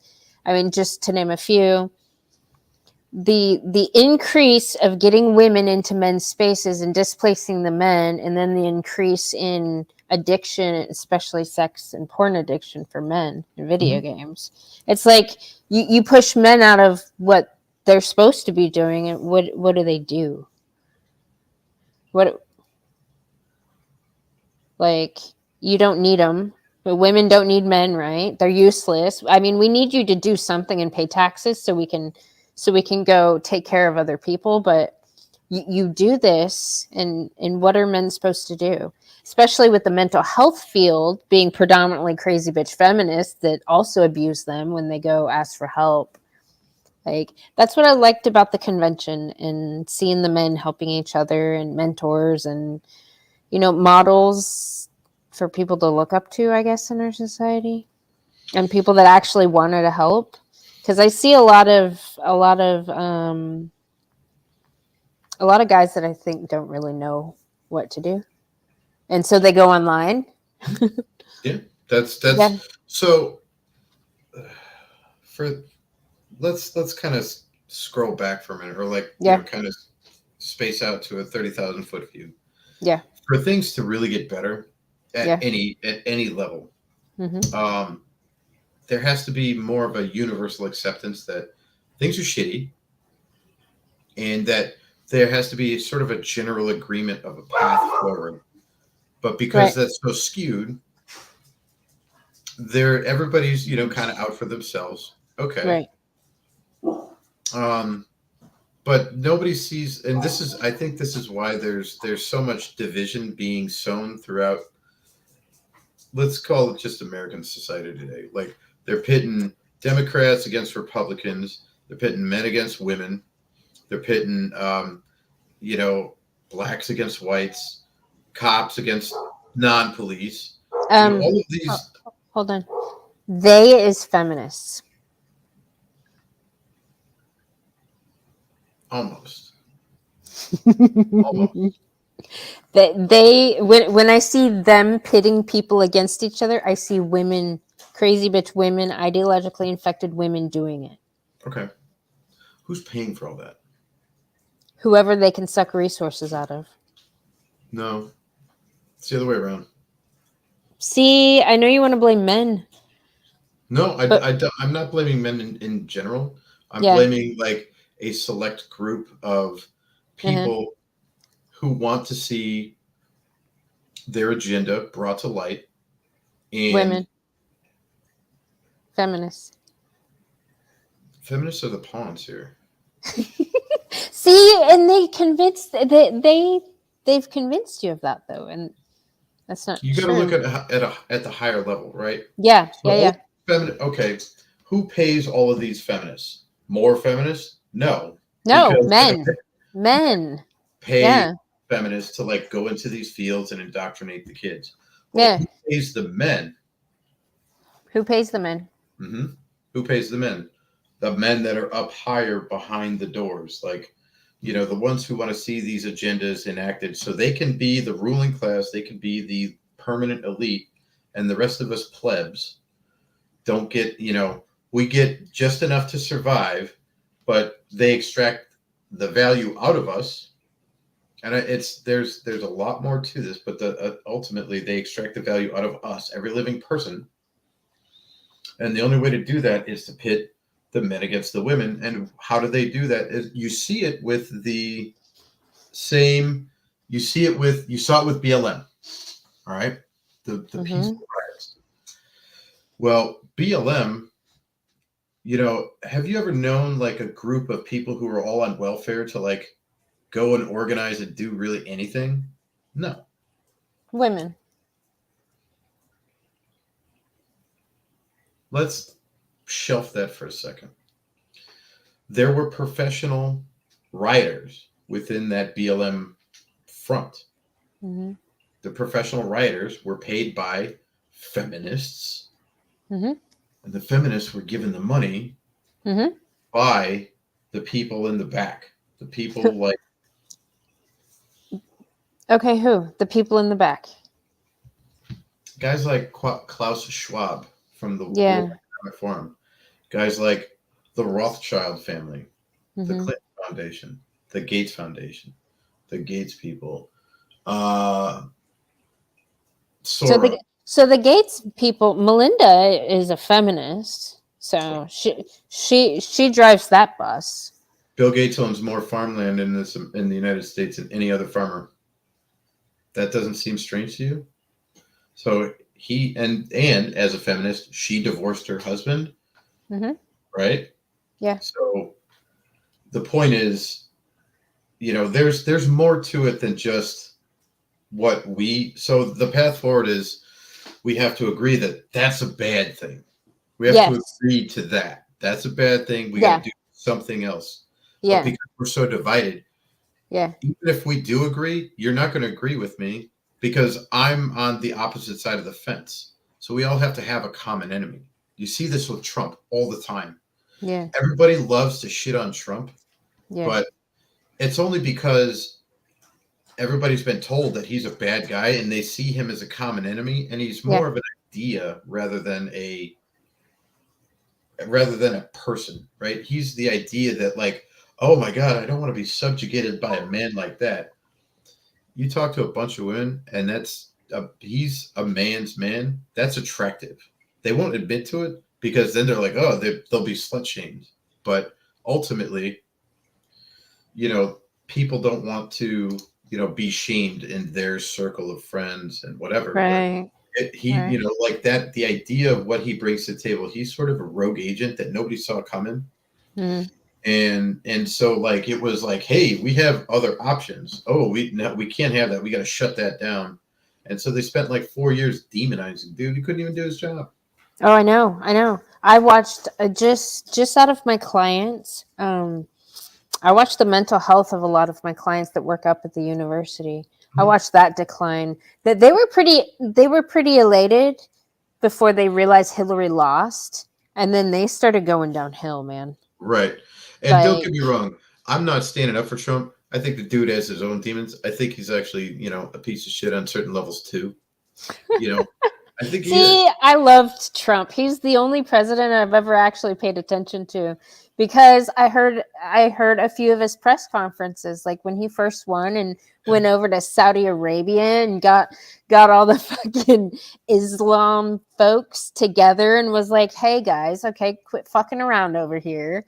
Let's make a deal. Do you want XYZ?" I was Right. like, "Dude, that's That's actually business. cool." That's how it Yeah, should work. And I yeah, mean, at no point, and I don't think at any other time in history has a sitting U.S. president ever gone over to North Korea, shook the right, dude's hand, right, and made peace with them and said, "Look, man, we're good." yeah, So, like, yeah, he did things that were unorthodox, but they got yeah, results, right? right, America right. was a great place. However, has he also been on that airplane over to Epstein Island? Yeah, he has. Has he like done some dirty shit? Yeah, probably. And like, so I'm not trying to pedestalize, but I'm using it as a focus point to say, Yeah. if we can create a common enemy, Yes, and this is feminism.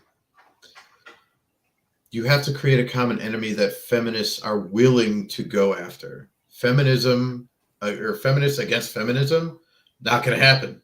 No, no, no. Feminists have to give it up.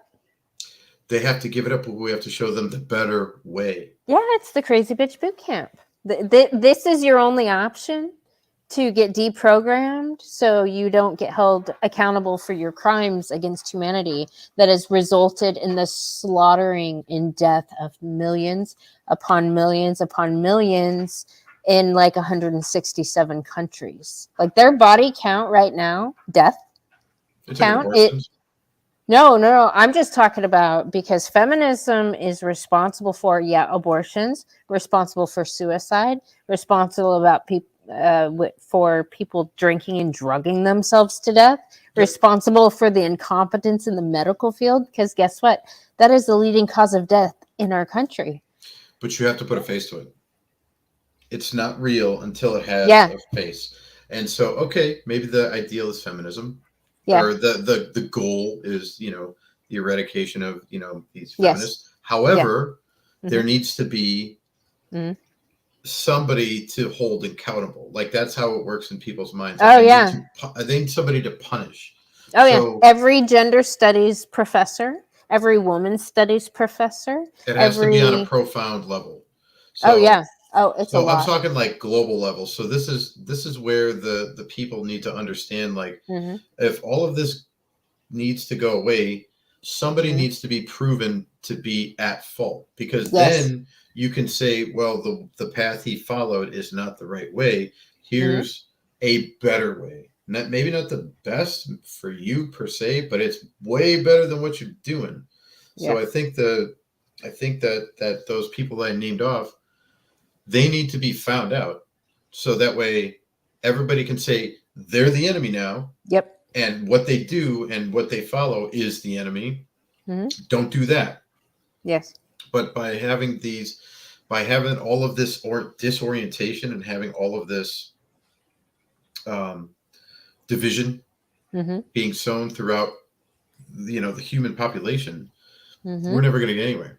Like I know. you and I could talk till we're blue in the face, I say know. you're programmed, and feminism, it's falling on deaf ears because they're not willing to accept, to take the L.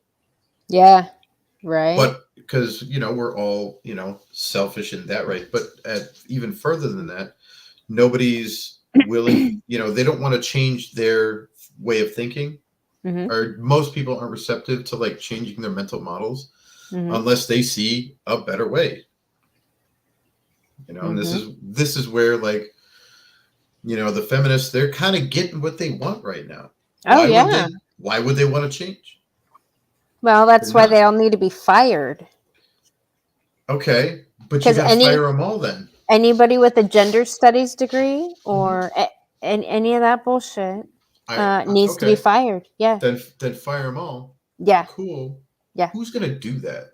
Ugh, well, see, that's the thing. I need a lot of people that are paying them to just fire them. Well, and that's just it. You got to get the people that are paying them, let them go. And Mm. it's like they're not going to do that because they're the people. Those guys are getting paid by those big families back there to By push the this stuff. by the government, but by the government. by the too. government. And They get yes, oh yeah. government subsidies. They get, yeah. It's a real thing, and Yeah. it's understanding that until we have a common enemy that has a face that we can go after. And who was it? Jeff Younger actually brought that up.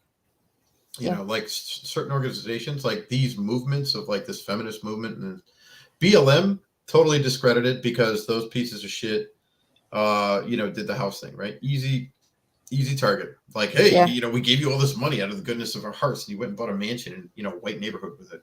That's Yeah. great. Those optics are horrible. So Right. how do we now? We got to figure out how to do that with feminism.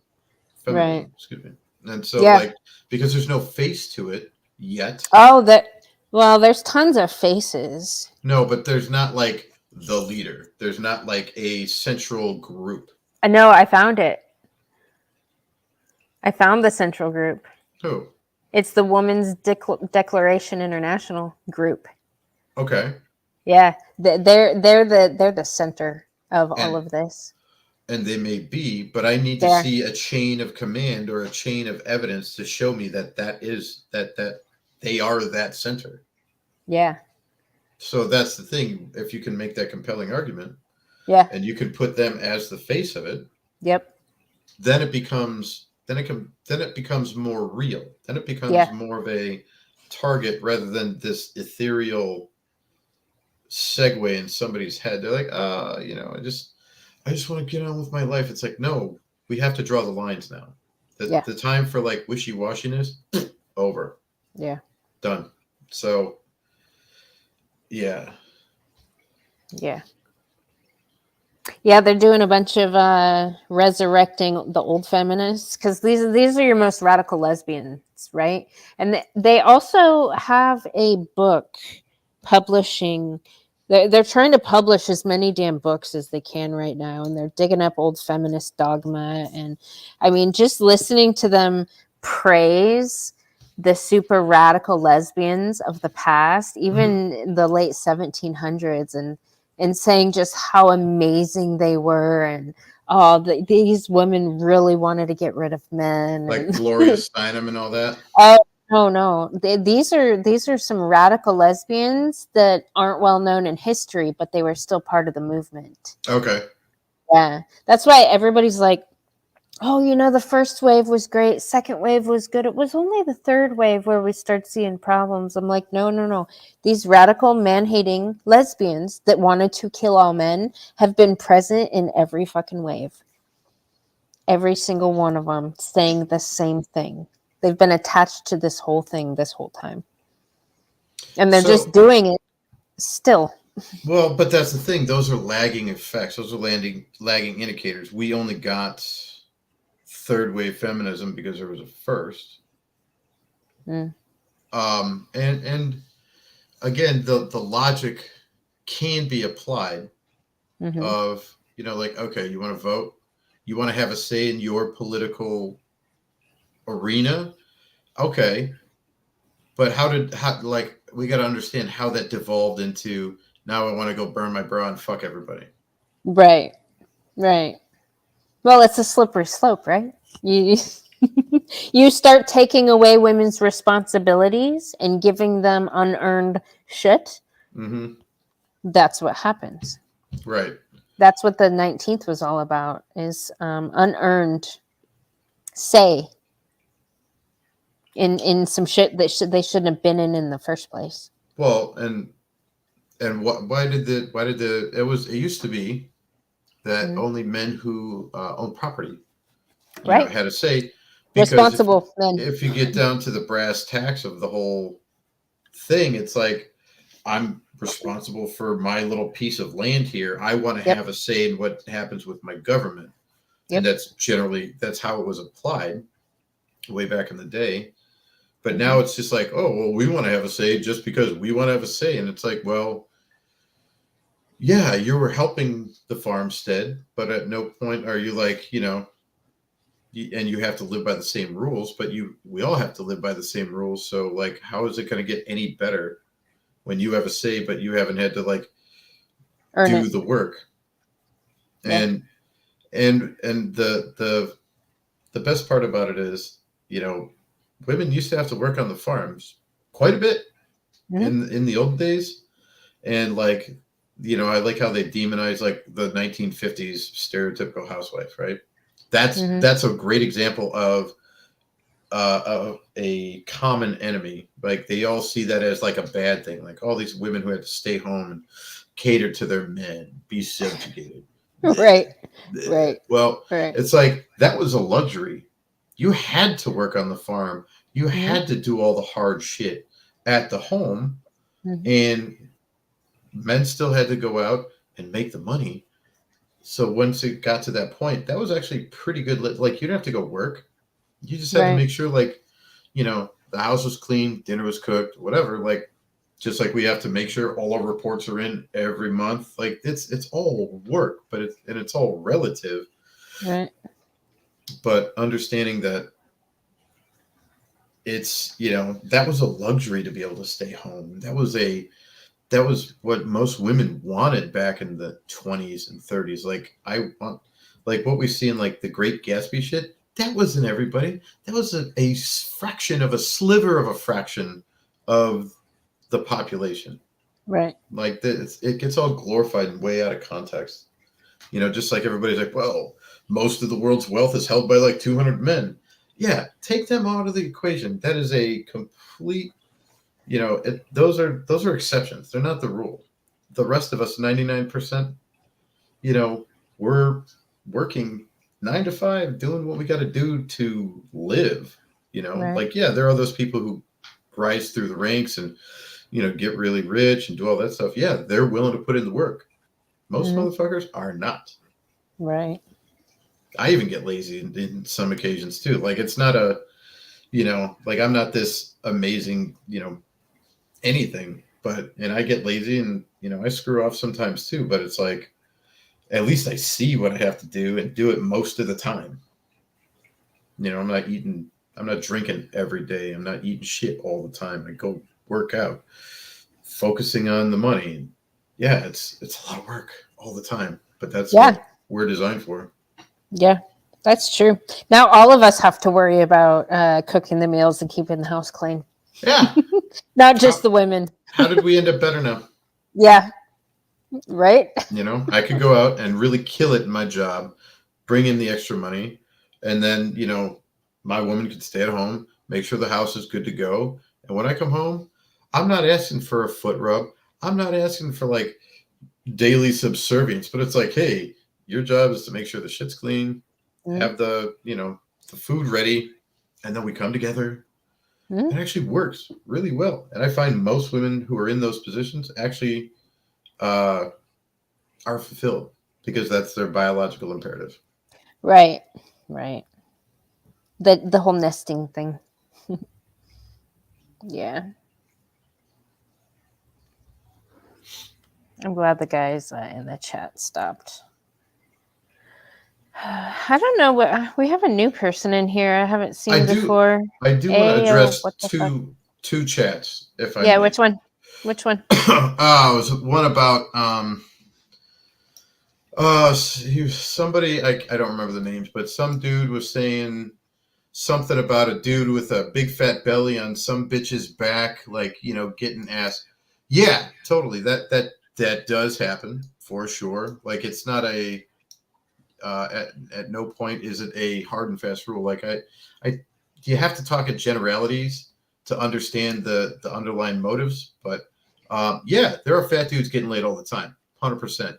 As a matter of fact, he's probably funny as hell, or he's got like a lot of money. Maybe he's got like a fucking monster pecker. I don't know the specifics, but I would have to imagine most of the fat dudes out there that are the porn addicted, because that's what we were talking about at that point in time. Oh, that was way back there then.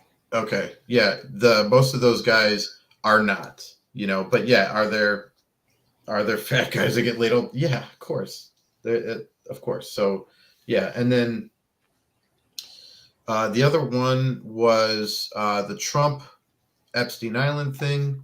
So I did see Hmm. that kind of go by. Yeah, he didn't go to the island. He was on the plane at least like 7 times. So like, okay, he didn't go to the island, the dude kept the shit around him all the time in the plane too. So you're right. You win. Um, but it's a. I just wanted to clarify those two things I kind of saw by in the chat. Mm.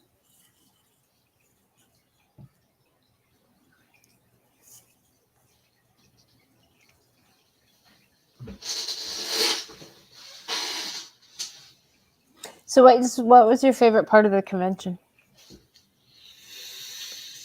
Smoking cigars by the pool every night.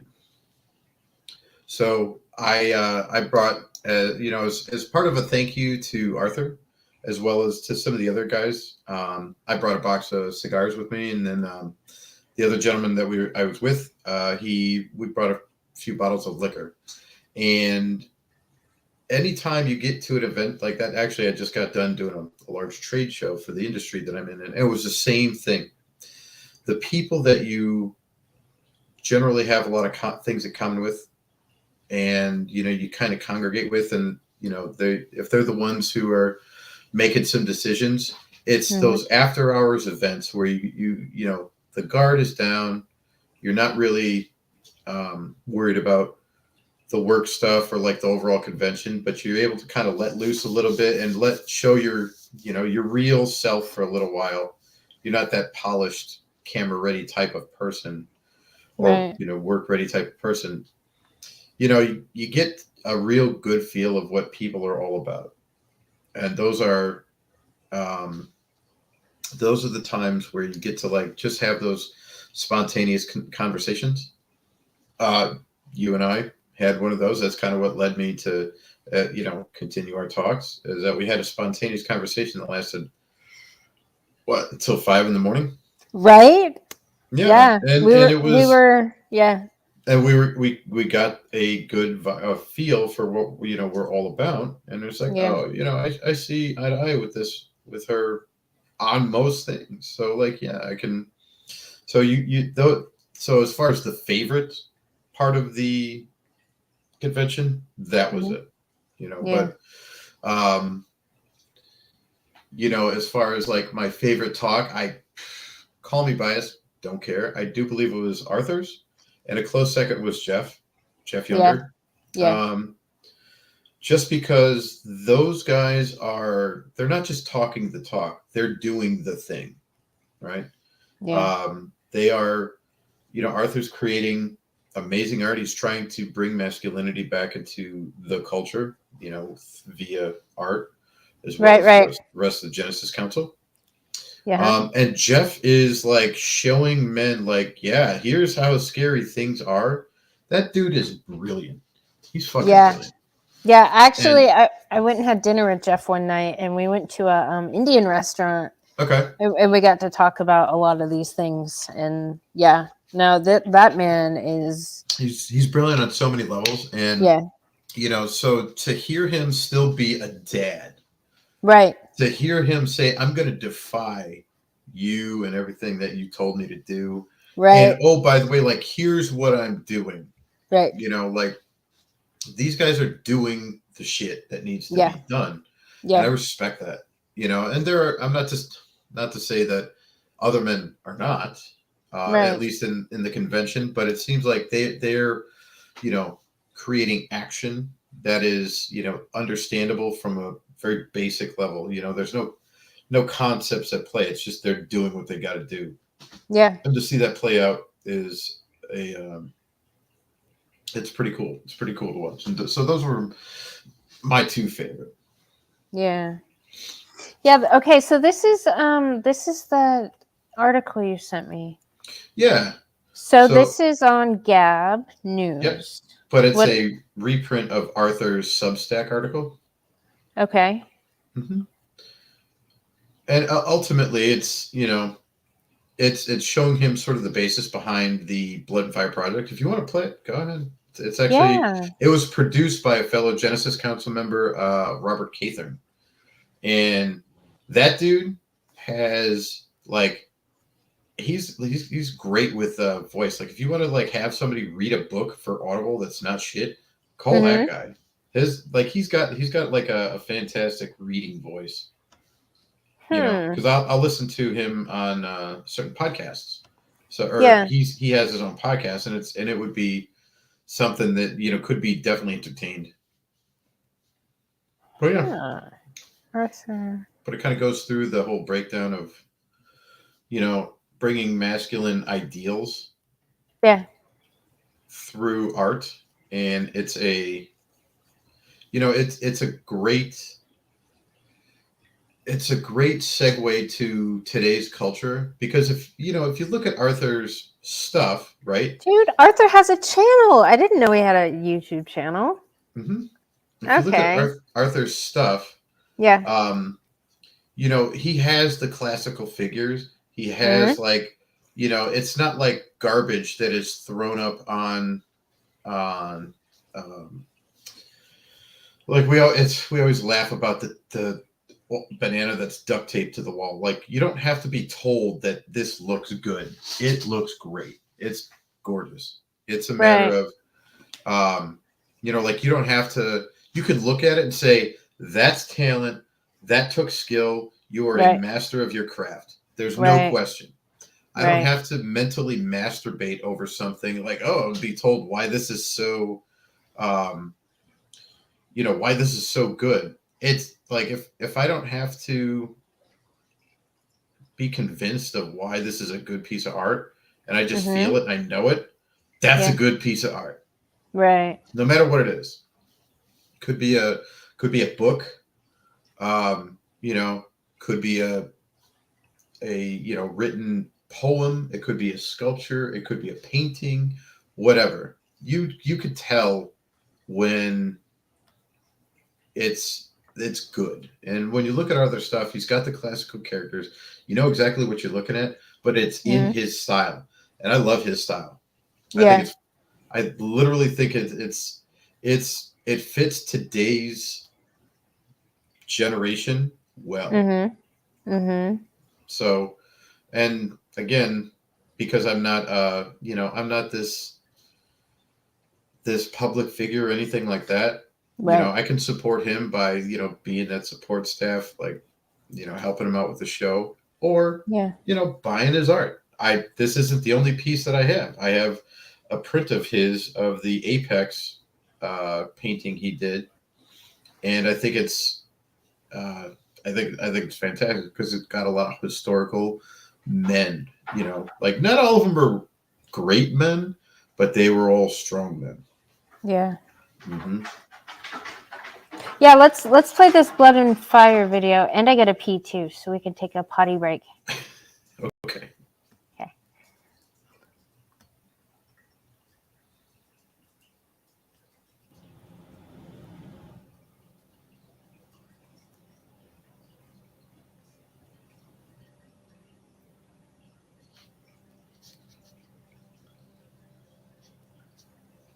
My name is Arthur Kwon. I'm a visual artist, a painter that is working on a series titled Blood and Fire.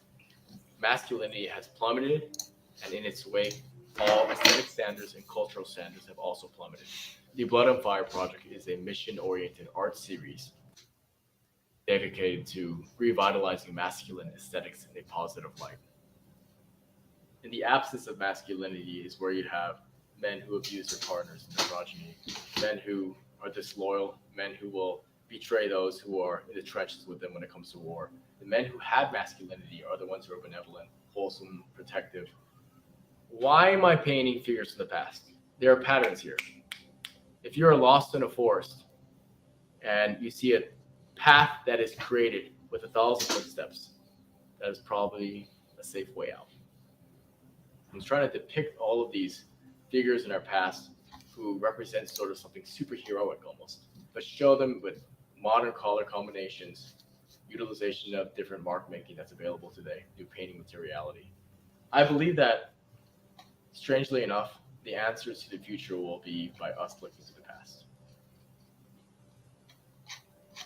That's what I'm trying to do. I'm trying to create this little gateway and portals so we can at least have something in our home that grounds us. So we can look at this and go, ah, that's right. Can't forget about this.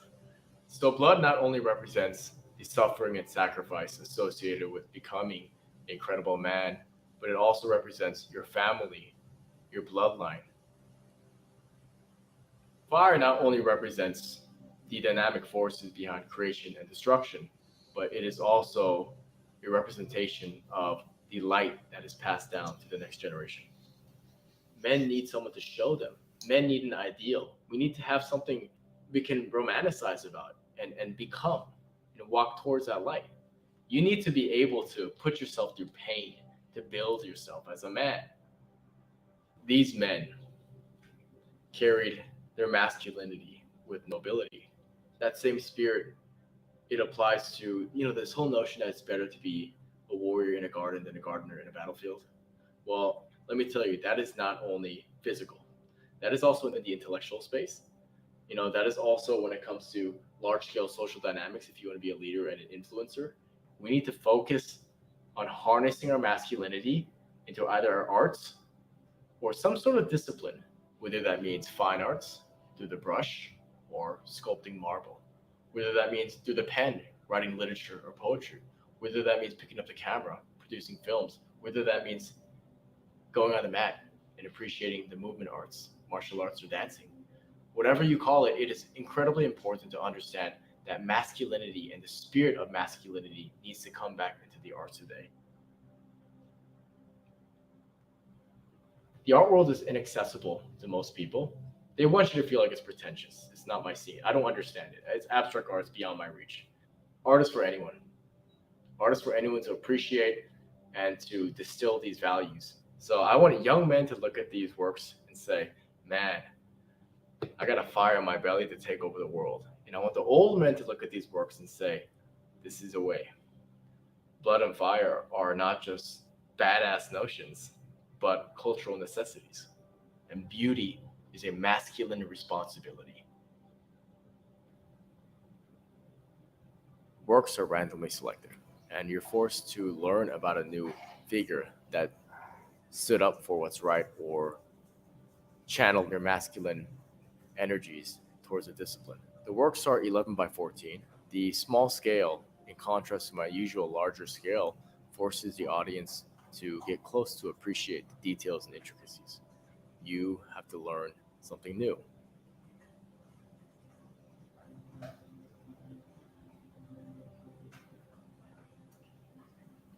This is where the Blood of Fire project comes in. And this notion that tradition is not the worshipping of ashes, but the preservation of fire. Well, we can feed that flame with the arts.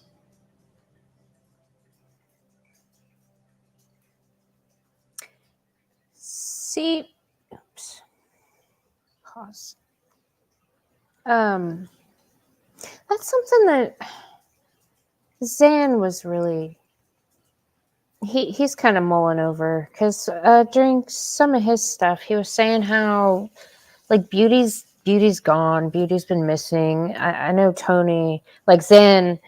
I think Zan was what did Tony call him? His breakout speaker. He was his favorite one. He just really spoke to Tony at that whole thing. But he was talking about how like porn, for instance, is like sex without the beauty. Oh wait, you're muted. Here, you gotta unmute. Yeah. Yeah. No, you're 100%. Yeah. Well, and Zan was talking about how, I mean, he mentioned feminism, but he didn't blame it on feminism. But something Arthur just said, beauty is a masculine responsibility. Mm-hmm. That's interesting. It is, and it's up to us to remember draw those lines. Mm-hmm. And it's a, it's up to us to say it.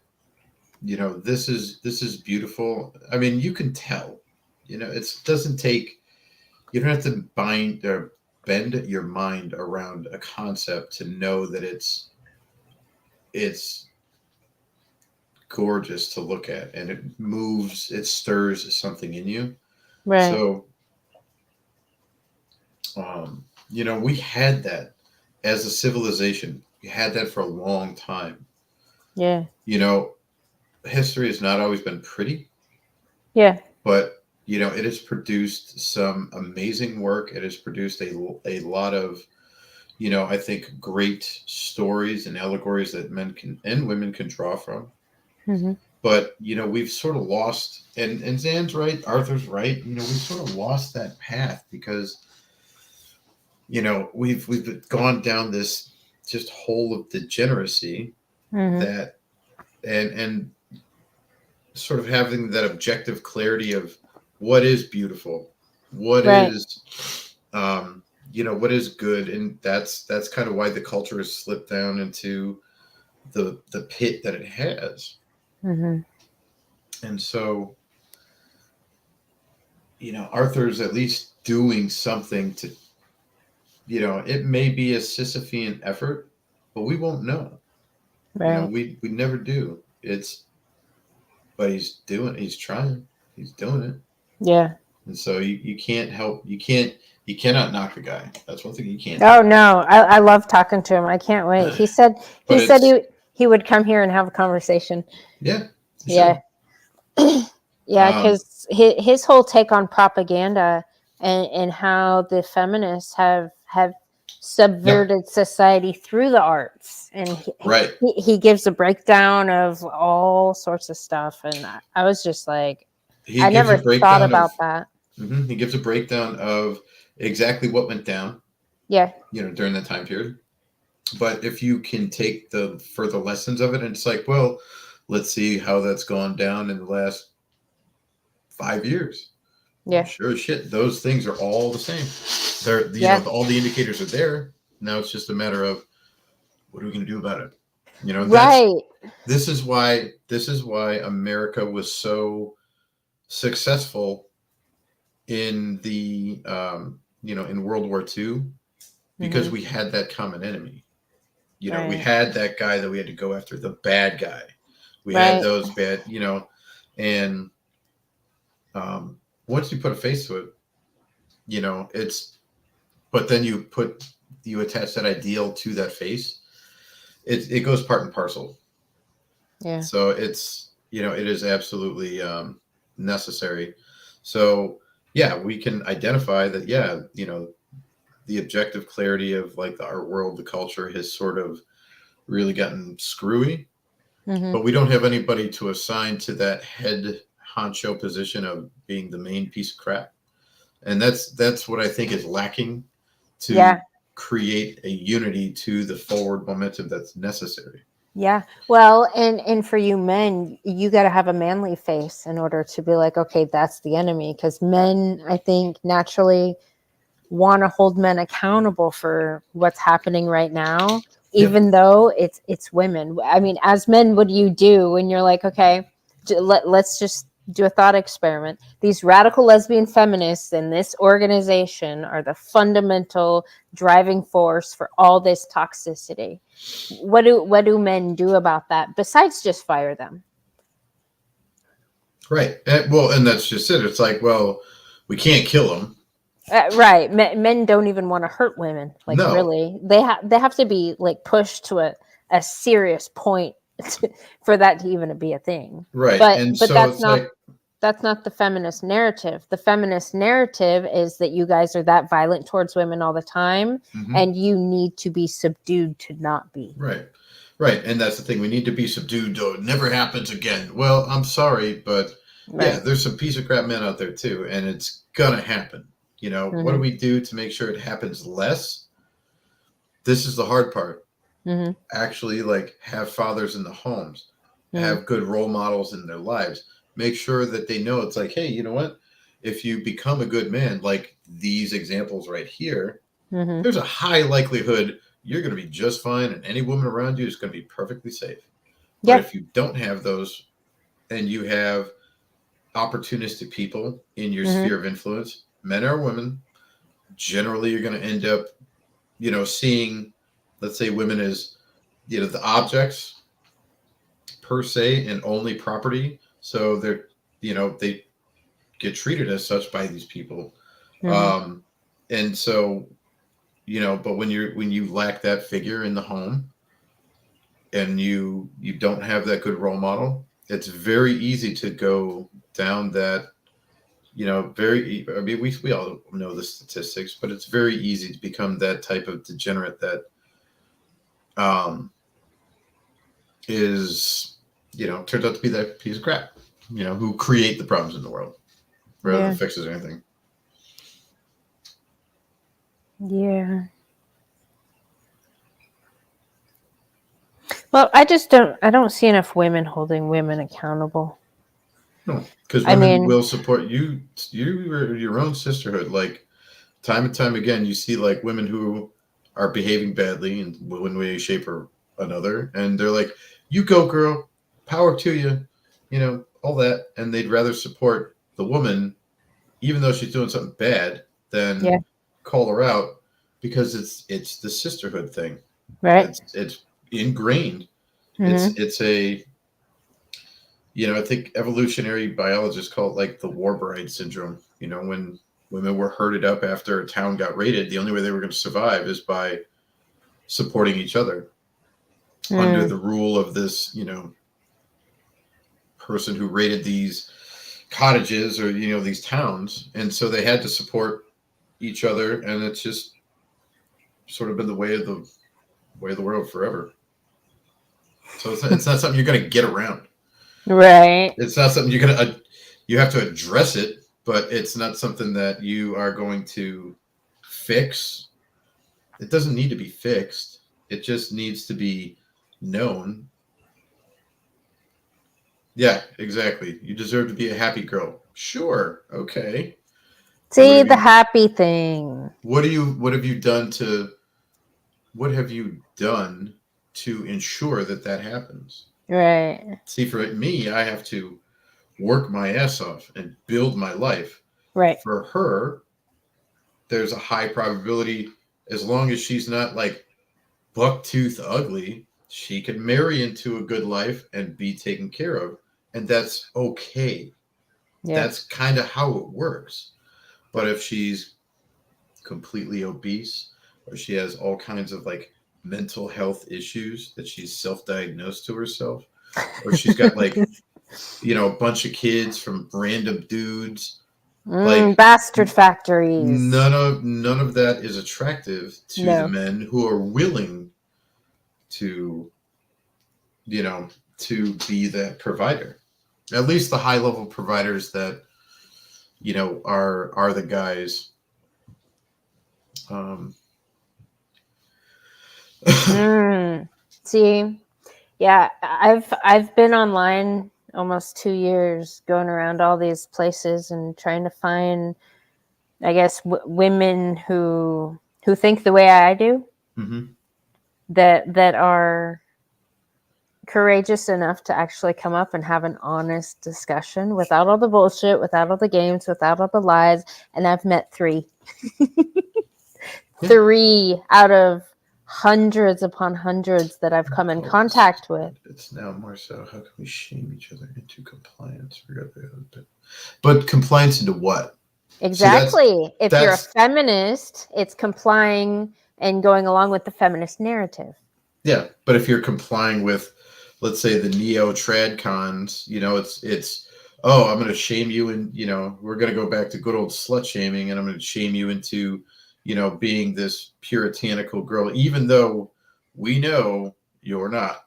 Right. So you know it is one of those things. It's taken 3-4 generations to decline this far. It's going to take 3 or 4 to even get back to where we were. I don't think so. I think a recorrection would be a lot easier than the slow and steady degradation that came about by one person giving up this thing and another person giving up this thing. Like it happens slowly for a reason. Yeah. I think to recorrect, to go back, it could happen quicker, but people have to stand for morals and principles. You realize how racist our president is, right? I don't And care. I'm going to use this as a point of focus. Yeah. Here. But Okay. but I don't see him as our president. I see him as a feminist puppet. The man, the dude, The dude that's going to get all the all The the blame for the- what the Democratic Party, matter. predominantly women run, is The doing. dude's all right. Listen, the dude's old as shit, I right? know. And he's racist as shit because Yeah. that's how his generation was. Yeah, Sleepy Joe. Yes, that's how his generation was, and his son isn't far off, but it's less. And then Hunter's kids are less.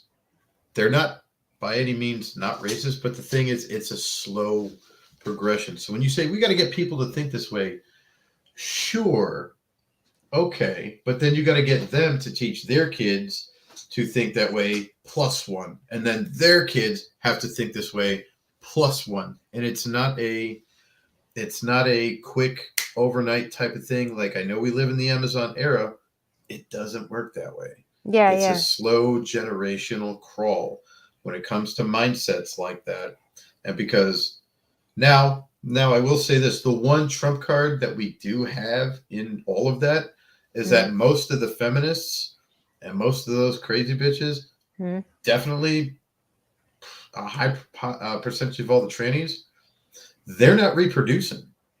So they're not passing their ideas to any like children. But they work in our school system, so You're they right. are. You're right, and that's a very valid fact. That's very, very valid. So Mhm. that's the thing.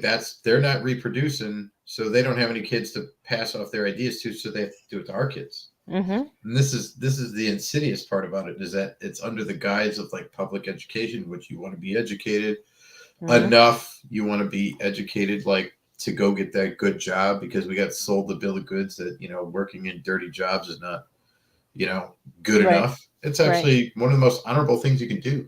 Right. But getting back to the point is that so it's a generational crawl. So we have to have people reinforce these solid thoughts in men, have people reinforce these solid thoughts in women. Yes. Generation over generation over generation. So it's going to take probably 100 years to get it back to where it should be. Because humans haven't changed. No, in I 50,000 years. know, but a big part of what's happening to our society currently, like I have watched clients of mine raise their kids, solid 2-parent household, okay? Then their daughter starts getting, indoctrinated with a little bit of this shit in high school. Then she goes off to college and gets fully immersed. Yeah. And by the end of the first semester, she's coming home with a shitty attitude towards her white dad. Yeah. Calling him racist and sexist and all the things. Like, because she was emotionally terrorized and subverted at fucking university. And these professors that do this are making a lot of money, and these young girls are taking on a lot of student debt just for becoming victims. Like I see a lot of victimization in here, because they're supposed to go to these institutions to get these should be trusted, right? Your professor, that's a position of power and authority, right? And then they take advantage of these young girls, like and then turn them into little terrorists that go home and terrorize their straight white dad.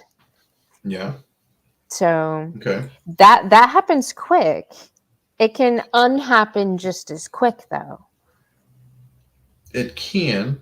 It can. In those cases, I would concede that it can. Yeah. But does it?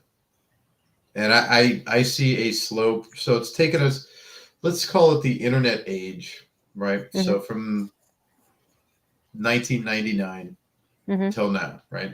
You had AOL chat rooms and all that stuff, and you've got mail, and it was starting to proliferate throughout all of, at least, Western civilization.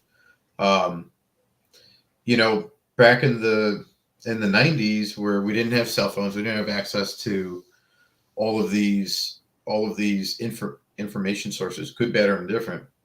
It was still relatively normal, but you could see the wave kind of growing in terms of both men and women behaving badly, Mm-hmm. and then you give them a platform, and they can now project all of that out into the world Right. quickly. Right. And then, couple that with, this new generation that has known nothing but phones in their hands. Right. Okay. So understanding that all of these people like my age, all these people that are my age that are, so set in their ways. I'm so old. And, like you can always change. You can always change your mindsets. You have chosen not to, because Right. it requires you to address some of your failings, some of your issues. I'm fine with mine. Mm-hmm. I've done that work. I'm good where I'm at. I see where I need to be, but I don't shudder over who I was anymore. Like, yeah, that was me. Yes, I'm not that person anymore. Right. Like there's still some vestiges hanging on, but I've made the conscious decision, the conscious choices. Every day my little actions are like, it's a little vote for who I want to be, rather than, the vote for the guy, that it was. So, Mm-hmm. but those are conscious choices. So those are, and I'm just one person. There's 8 billion of us out here in the world, and we all have to make those conscious choices. But since most people are lazy, they don't. And since Right. it's up to us to see, at least bring some light to the truth, okay, that's fine. That, like, hey, this is reality. This is all, what's happening. Mm-hmm. Now we need to do the thing. We need to do what needs to be done. Right. So, like, talking all the rhetoric, that has its place, but shit needs to be done now. Right. Right. So the exposing of, like, the crazies in the school system, I see Yeah. a lot with. I see a lot of that happening now. We're getting more and more information about, like, the past 3 years about how it was probably not only systematically faked, but it was completely rigged against us the entire time, Mm-hmm. and we were forced to do things that we didn't want to do to keep jobs that we don't want to keep. Exactly. But along that same line, there's people that work in various different places that have been doing that for decades, slowly over time, doing what they don't want to do to keep their job. Yep. So, like, okay, there's a gentleman who works in finance in corporate, Bandit. He comes up and chats a lot. Okay. And he was recently telling us about his work mandated training that he had to be subjected to. Hmm. Yeah, it's almost like the racial sensitivity training and the anti-sexual harassment training. Mm-hmm. All these bullshit trainings that these feminists bring into these corporations to get everybody to change their behavior for a very small number of people. And that's where I think that's one of the big themes of why we are being so derailed. It's, and that's why I refuse to play that game with these people, because if I have to change the way I think and the way, and I'm not saying, like, I'm going to walk up to you and grab you by the pussy, like that's, but if I have to change the way that I normally act to make room for your feelings, even though you bring zero positive anything to my life, that's not equal exchange. There's nothing give and take there. It's all take. You're going to bend to my will. You're going to bend to my will. Right. You're going to bend to my will again, and so that's but that's in the workplace. They institute this shit in the workplace. Yeah. So these companies pay these crazy bitches a lot of money for crazy bitch boot camp, where they cause other people to become crazy bitches. I want to subvert that and make the crazy bitches behave at work instead of making everybody else tolerate the crazy bitchery. So what are you gonna do? I don't know. I got to figure out how to do that. I love the goal. Yeah. But if it ends up in just, spouting up a lot of platitudes and there's no action behind it, it's, and I'm not, believe me, I'm not shitting on it at any point, but it's like, we've had enough talking. Mm-hmm. It's time to do. Yeah, I You know. know, Yeah. that's why I do it with my, like me in my personal life. I'm not this public figure who is like, oh, follow me and be saved or whatever. It's like, no, I'm just a regular guy. I got a regular Mm-hmm. job. I've Mm-hmm. been to these conventions. I see the world for what it is. And, Mm-hmm. this is, it kind of, brings the theme of this whole talk full circle. Like, yeah, I was angry for a while, Mm-hmm. but now I start to see how the game is played, figuring out the rules, seeing what I got to do to get mine out of the game. Excuse me. And, um, and I'm growing from there. I'm no longer angry. I'm hopeful. I see a lot of Yeah. good people out there, Yeah. but I'm not a leader. I don't, but people do ask me my opinion. I'll give it to them. But Yeah. it's, I try to lead by example, at least my little pocket of the world, my kids, um, my little sphere of influence. And that's where I think it's, I could do my part. Yeah.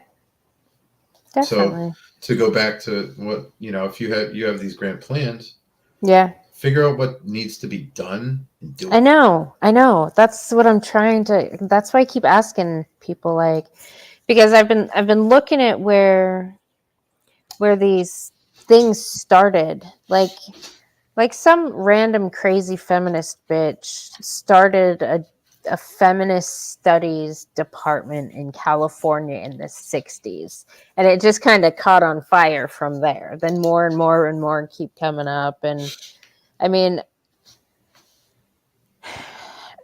I just I'm still looking for, I guess, because I ask a lot of people and they're like, well, we don't really know how this happened. Because Yeah. I'm like, I'd like to do the same thing, only to go back and fix what they fucked up. Well, to say to go back and fix what they fucked up is to Yeah. imply that you can change those people's minds at that time in that context. Yes. It's not the same. We're not playing by the same rules, and we're not playing with the same tools Mm. than we were back in those times. So Oh, I'm playing with the same tools. These are women using women's tools. I'm talking more like information and things like that. Like if you want to organize, Mm-hmm. you're not printing out flyers at your local FedEx Kinkos and like handing them out to a bunch of people, because Right. now you have access to a global population. So Mm-hmm. now you can have this YouTube channel. Now Yeah. you're attracting like-minded people, Yeah. and it's now you're proliferating your ideas. But it's Mm-hmm. like, hey guys, why don't we all do this? And this is where like the professional, and I'll take a page out of their book. This is why the professional writers were so good during the summer of 2020, is Mm-hmm. that they were able to organize people really fast, Mm-hmm. and they sort of stoke the fire. And we end up with burned down cities. Right. Well, how about we do the other thing and we organize all these people and we build the Fire. cities? Oh, I was gonna say fire all the crazy bitches. Well, and that's fine, but Yeah. that implies that you have the ability you have that authority, which is a very specific select amount of people. Right. So so it's like, hey, let's go rebuild this town and make it the way we want it. And if you're not this type of person, you're not coming in, because it's not about Right. I hate you. It's that if I'm going to build this thing, I'm going to invite the people I want to invite to come enjoy it with me. Mm-hmm. And excuse me. Yeah. So it's one of those things where, yeah, it's what can we do?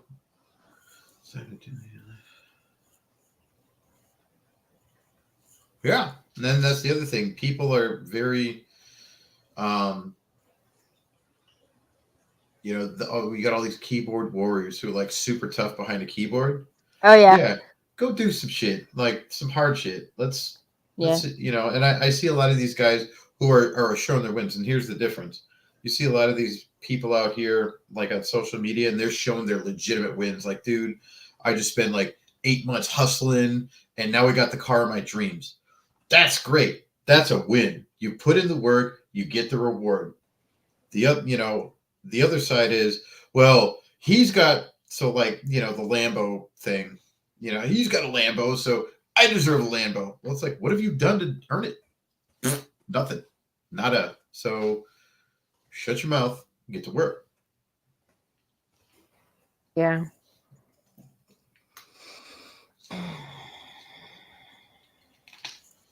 So that's kind of where we're at. That's, well, what are we gonna do?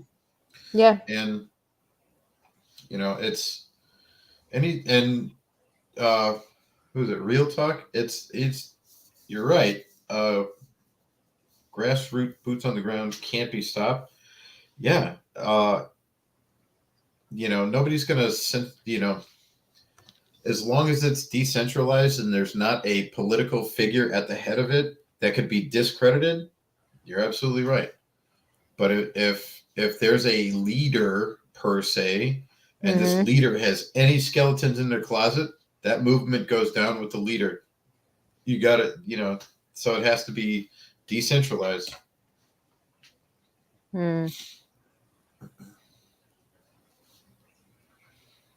So it's a you got to find more like-minded people, spread the message, and then live the message. Yeah. And the only time they'll ever get your message is when it's you versus them. But you know what? I cannot see what I know about these crazy bitches. They are all cowards. Like, sure. They're all cowards until they think they have a little bit of authority. So the mask brigade, the people who are like, I can tell you what to do, and because I got the government behind me, you got to listen to me. So like all the Karens with the mask bullshit that had absolutely nothing to do with public health. It had everything to do with their ability to tell you to do something you should do because they had the backing of the U.S. government saying, this is what we got to do to flatten the curve. Yeah, but they were afraid. Like, they're all the people today, even like they're still fucking afraid. They're terrified. These are scared individuals. I mean, I keep track of Texas A&M because that's where I live, and I pay attention to the faculty senate meetings and shit. I mean, the kind of stuff that I see there is ridiculous. These women are still cowards. They're afraid. They didn't even want to come back to work. No. Well, that's for another reason. They were getting incentivized to keep their lazy asses at home. But I think it's in their biological nature to feel better there. At home? Yes. It is. Yeah. Like, they have no business in the workplace. Well, trying to make that their home. I want to say, who was it? I think it was Michael Foster's book. It's Good to Me, Man. He lays this out very simply. Men are the home builders. Yeah. Women are the home makers. Yes. Right? We will build the home.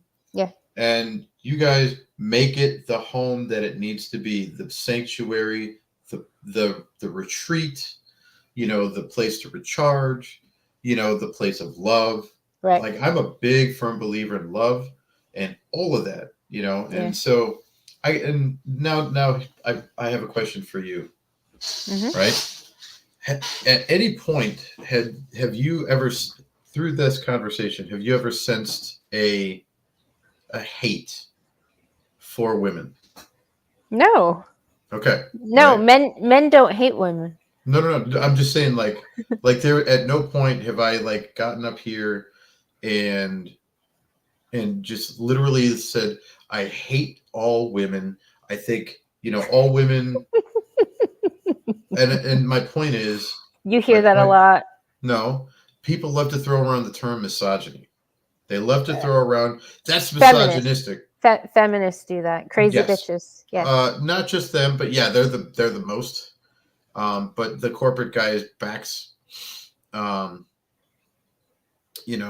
corporate guys back it up, with their dollars. But the point is, Everybody No, wants to no, say no, no. everything is misogynistic. No, women And extract those resources from those corporate guys.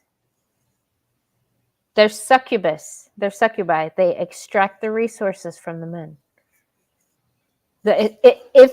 If any one of those men, if given the option, be like, do you want to pay for this crazy bitch shit, or just do you want to do man stuff? I guarantee you 100% all of them would be like, fuck those crazy bitches. I want to do man stuff. Sure. Yeah. No, yeah, no, you're absolutely right. But if they think there's even a shred of a possibility of getting a little pity pussy, yeah, they'll pay. That's it. Back to the peace leave. So that's the thing. It's, the term misogyny gets thrown around way too loosely. Yeah, by feminists.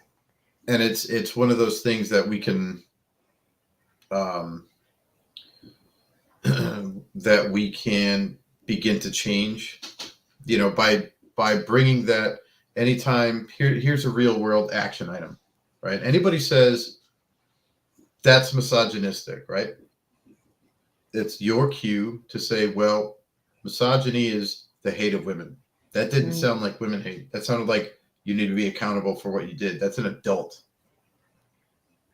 And so those little tweaks right there, that begins the wave, like calling people out, but not in a way that is attacking. It cannot be attacking. You cannot just say, well, you've been programmed and you've been brainwashed. We know that, but you cannot give it to them like that, or else it's complete rejection of anything you have to say from there on out. So when you say, or when they say, oh my God, they're so misogynistic. Great. Tell me at what point do they hate women? Oh. And so when their logic falls apart, now they're like, that didn't work. Maybe. Now, there does have to be some self-awareness here, but maybe. Oh, didn't look at it this way. And that's where the conversations begin to change. But it cannot be an attack. It has to be a rebuttal. It's subtle, but that's an action item you can take and use every day. How many minds have you changed with that tactic? I personally see, this is the difference between you and me. I personally put myself in circles. I don't have to. Right. I go to the gym.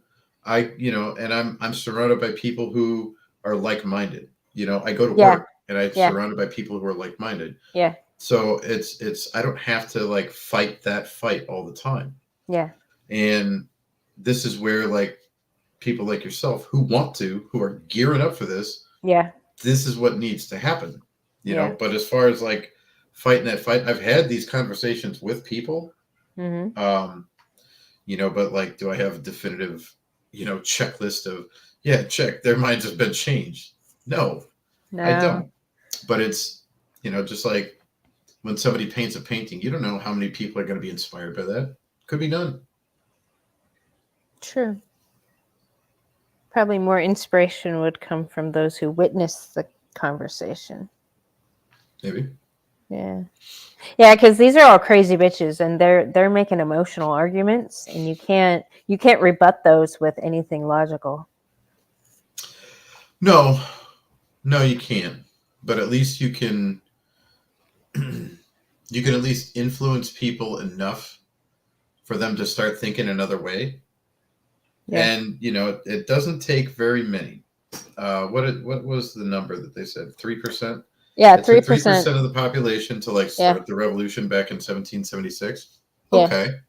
Yeah. All right. So if what's 3%? Yeah, 10 million people in the United States, which is actually a small number when you think of the global reach that all of these platforms have. Right. The 3 million people just questioned. If 10 million people just maybe changed the way they thought about a couple things, that would drive their actions in a different way. That would, thereby influence their behavior. And in a couple generations, it could be on a better level. It's not going to be overnight. You don't break people's values down overnight and then automatically like, boom, it's a the wholesale change. No, we won't see the end of it, but we can definitely be there for the start. I'm more optimistic, I think. Maybe because I see these every single university churns out a brand new horde of these mentally and emotionally terrorized crazy bitches that go out and, commit domestic terrorism. A lot of them go overseas to other countries and they're foreign and domestic terrorists. So I feel like there needs to be a major structural change within these universities to stop that from happening. And that's the sweet spot to catch these young girls that are already primed up for that. I mean, because we have high schoolers, middle schoolers who are now feminists. We're up against a 200-year-old financial machine. It is a whoever channel guy. It's a juggernaut. It is a almost $1 trillion industry. The only way you're going to get them to change the way they operate and the way they do business, because it's nothing but a business at this point, is to switch over to a parallel economy. Make it, guerrilla warfare. It seems like it's the only way to work. Historically, tactically, it works. So if you get these, quote unquote guerrillas, and when I say it's the GUE version, guerrilla education. Like I don't need these, fancy degrees to get into these jobs. And for the most part, you don't. There's a very select few. So if you can create a parallel economy for, let's say, PhD programs, parallel economy for medical doctor programs that do not allow these goofball ideologies, and they find out people are actually more successful in those fields. Well, what produced those? The better schooling. It's like I said, it's a generational prospect. But you're going up. The United States education system has been moving, for the last 150 years, but it hasn't. It didn't get the kickstart into feminism until it was financed by, I want to say, the Rockefeller, by John D. Rockefeller back in the 1920s. He was the one that started instituting those programs in the education system. So it's grown from there. So we're, realistically, we're up against 90 years of educational indoctrination. You're not going to change it overnight. But if you create something that other people flock to, that gives them the same benefit, if not more, remember, a better way. What you end up seeing is they, people will start to flock to that other way. And the people who are, the educational juggernaut, they're going to kick and scream and like, oh, it's illegal. And they're going to try to make their friends in Congress block it. That's when it works. When something is, if something needs to be made a rule against, so you don't use it or you can't use it or it's bad. Yeah. Like, remember ivermectin? Yeah. 2 years ago? Demonized. Yeah. And so, now what, 2 months, 3 months ago, they're like, oh yeah, it's totally effective. Totally works. Right. Isn't that fucking convenient? Yeah. So that's that type of drug is like readily available in a lot of things. It actually won like the 2015 Nobel Prize. So yeah, it works. But that's just one point. So yeah, but you think of this like a man. I'm thinking this like a woman, and women don't build stuff. We latch on and changed pre-existing shit. That's why I'm like, as a woman, I want to go into my local university that's pre-existing. It was built by men. Okay, it was originally an all men's military school. Now up here less than a year ago, I heard some BLM supporters, some diversity hires, talk about how they wish they could see their faces on the wall because Texas A&M is like really good about displaying their history, but she didn't see anybody on the wall that looked like her.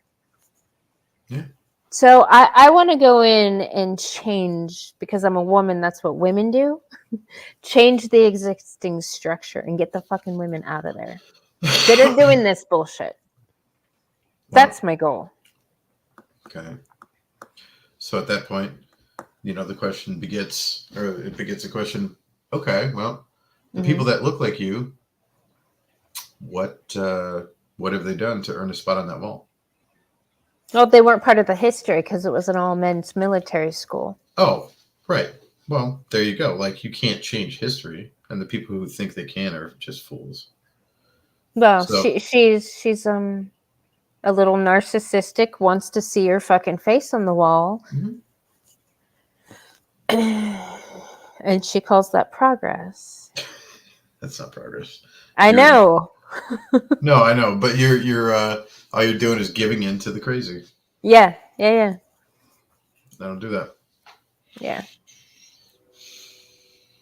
But then again, there are, and this is where it's hard for people to reconcile. Like, if I could sympathize with people who had to like take the shot to like work in their job. Like, you just spent years of your life putting all of this effort into becoming, let's say, a medical professional.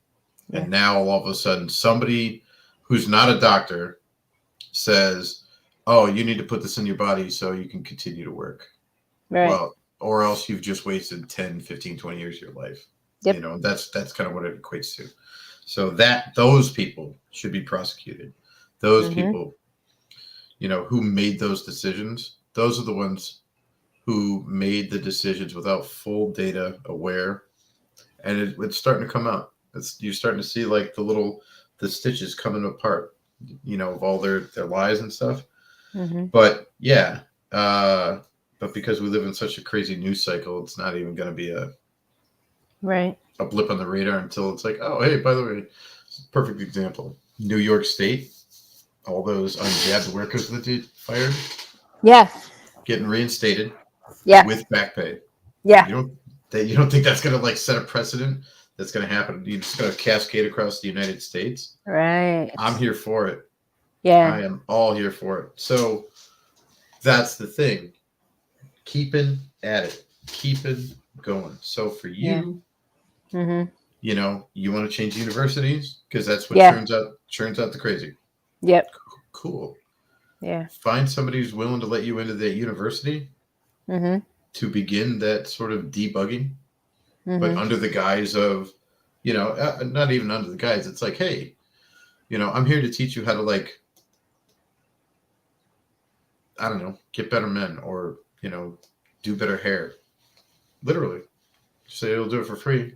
And then show them that there's a better way. It's like, hey, I heard about this rich dude. He only likes, girls who, aren't fully pierced in their face, or don't have like, massive fucking tattoos all over their necks or whatever. You know what I'm saying? Like, start planting those seeds, because the only way to, again, you're never going to change people directly, and they've tried that. Like, Hitler tried that. It didn't work out, so, like, you can't force people to think a certain way. Right. I mean, some are susceptible to it. You know who's susceptible to shit like that? People who still driving their cars wearing the mask when they're alone. Those are susceptible to it. The emotionally terrorized. Yeah. That's what they do. That's how they. You're right. Yeah. But like some people are just so rooted in their beliefs that it's not going to be. You can't just force them to rethink, and then it's gone. It's going to take generations. Yeah, I don't know. Here's a good one. I'm kind of more military fan, like boot camp style, because a lot of these crazy bitches need completely broken down. No, there's a lot of state mandated trainings that a lot of people that get in trouble have to do. Okay. All right. All right, great. Yeah. So you want to create a program for women who have caused something. Yeah. And now it's like, now they're going to spend time in your program. Yeah. That's an actionable thing. Okay. Yeah. Now Yeah, we're yeah. getting somewhere.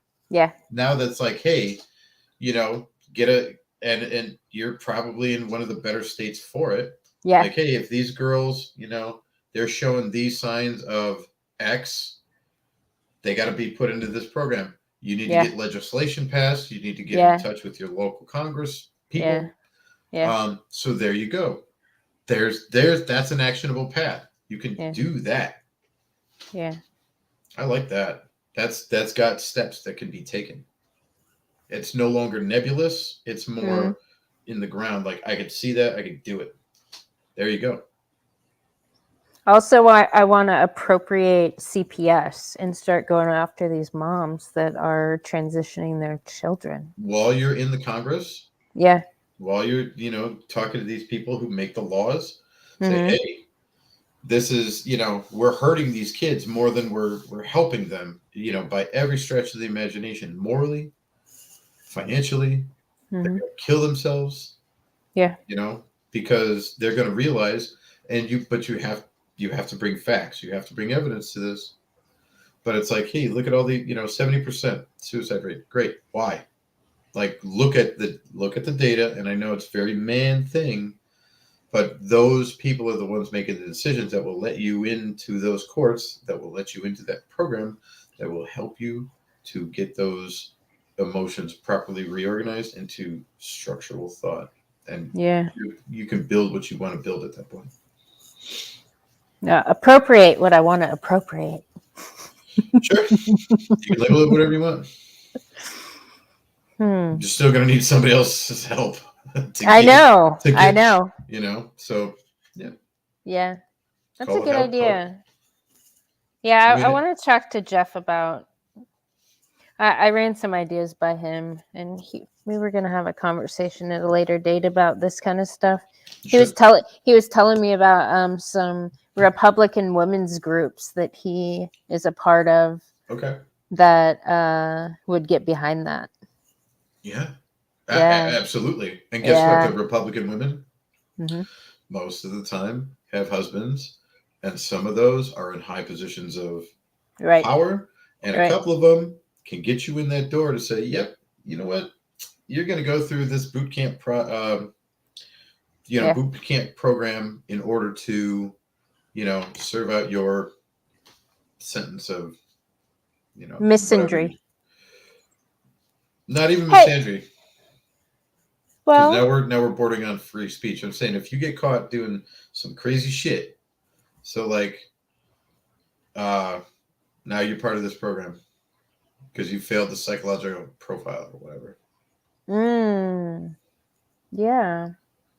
Well, going back to your comment about free speech. Mm-hmm. So question. I'm not going to go after somebody that, for misandry. That's just them saying they hate men. No. I'm talking about emotional abuse. Okay. Yeah. So I was having this conversation with Marie the other night, and she said that. Do you know anything about the love languages? I do. So, are like words of affirmation? Mm-hmm. She said was predominantly a male kind of love language. Yeah. You agree with that? I would. Yeah. I think it is because, when young boys are told that, or when fathers tell young boys that they're proud of them, right? That's like one of the first times that they get those words of affirmation. That instills a serotonin dump. Like you feel powerful, and that's awesome. And so, as we go through life, we don't really get a whole lot of that. Like we get physical attention. We can maneuver our way into physical pleasures, but to have somebody give us real heartfelt words of positive affirmation like that, you can't force somebody to do that. That's a real thing, right? Yeah. So like I could steal a gift, I can overpower a woman, but I can't make them tell me they think I'm awesome. Mhm. Like, and so that's one of the more real ones. Excuse me. And it is. It really is. And we don't, I think men in general aren't Encouraged. encouraged enough, right? It's one thing to be celebrated, but like, Yeah. even the celebrities. Appreciated at least. Yeah, yeah, exactly. Yeah. So if that makes a guy feel good, then Hmm. I would think the opposite. All this man hating shit that's everywhere, pretty much. I mean, even in the commercials, they treat men like shit. Hmm. They talk down about men and demoralize them. Like, I feel if that's a man's primary love language, then the opposite of that, what the feminists say on a daily basis, would be destructive to men. It's not. Men talk It's shit to not. each other all the time. No. So men talk shit to each other all the time, Mm-hmm. and they, we. I keep saying they. We, um, like we're used to shit talk. We're okay with it. It's normal and natural for us. So to be coming at us from a woman instead of a man, Mm-hmm. generally isn't that big of a deal. It's the one weaponized form though is when women shame men. Mm-hmm. So women, your two superpowers are the ability to use sex to woo somebody to do something they normally wouldn't do, Mm-hmm. and shame men into also doing something they normally wouldn't do. We will go out of our way to avoid shame. But if you just want to talk shit and you're trying to, um, you're trying to say like, oh, all men are evil. It's like, all right, mute, goodbye, don't care. Right.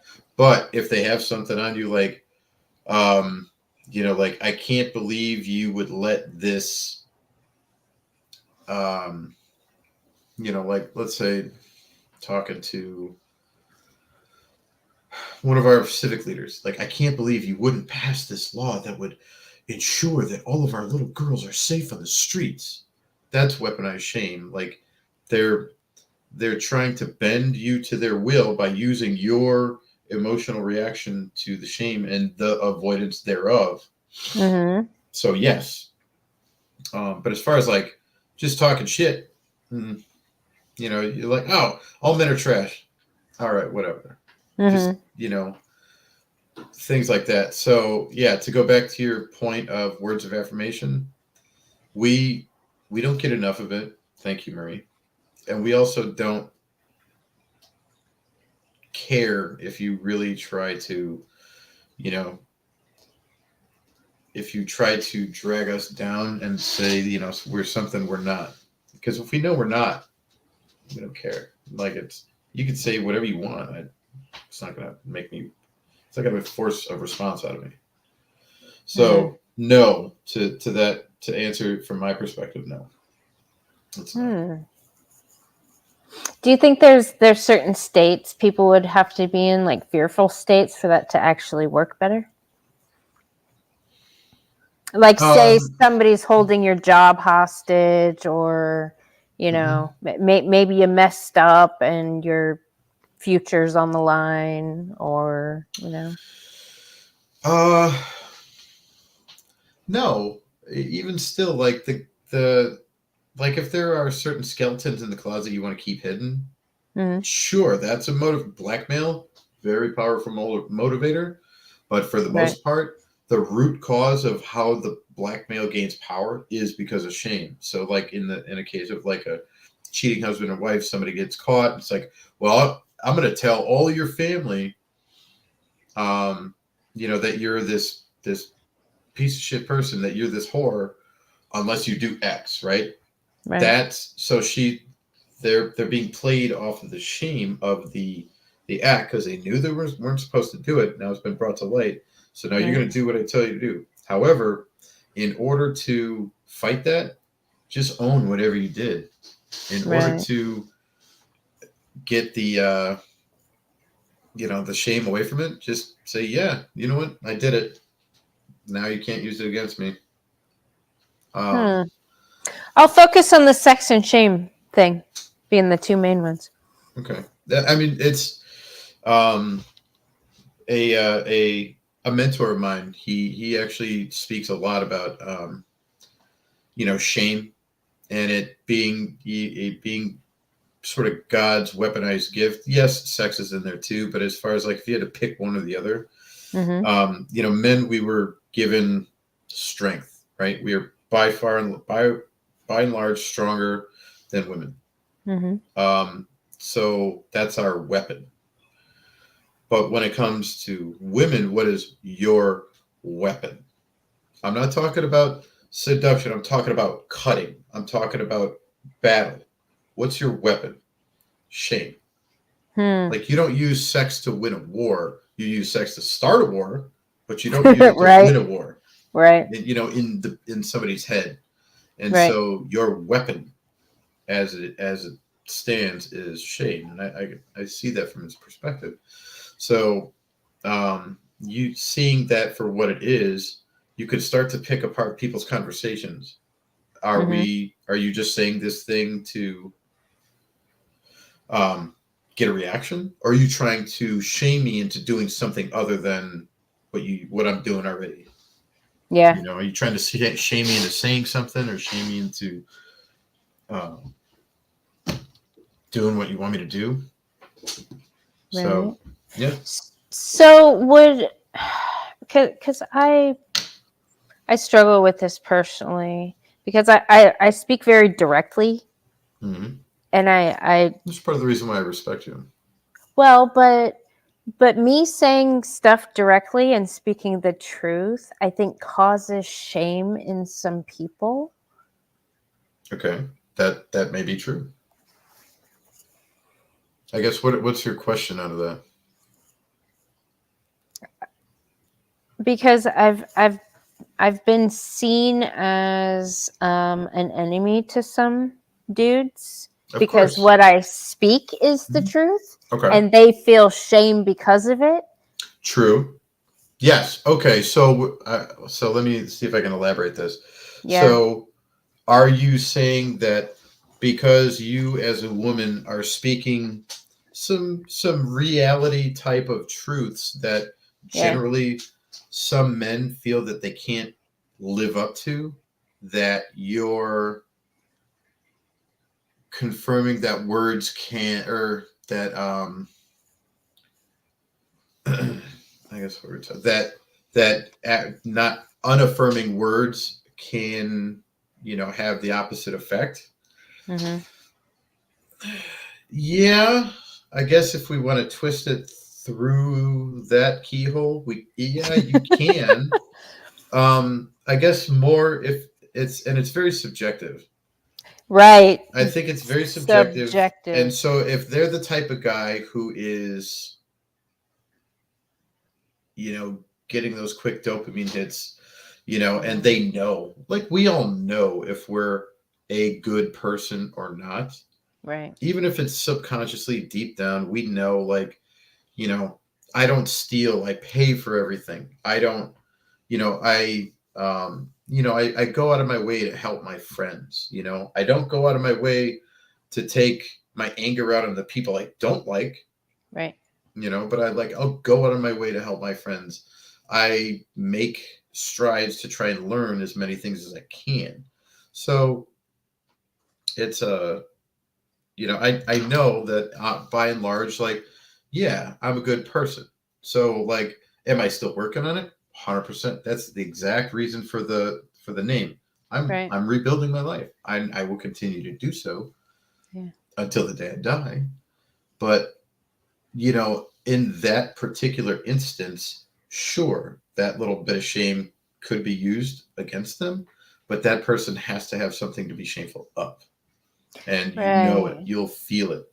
Right. So, yeah, if you want to squeeze it through that little key, sure. Yeah. No, I just know that I've hurt a couple man's feelings being Well, online because I say what I say mhm. and I think they take it personally.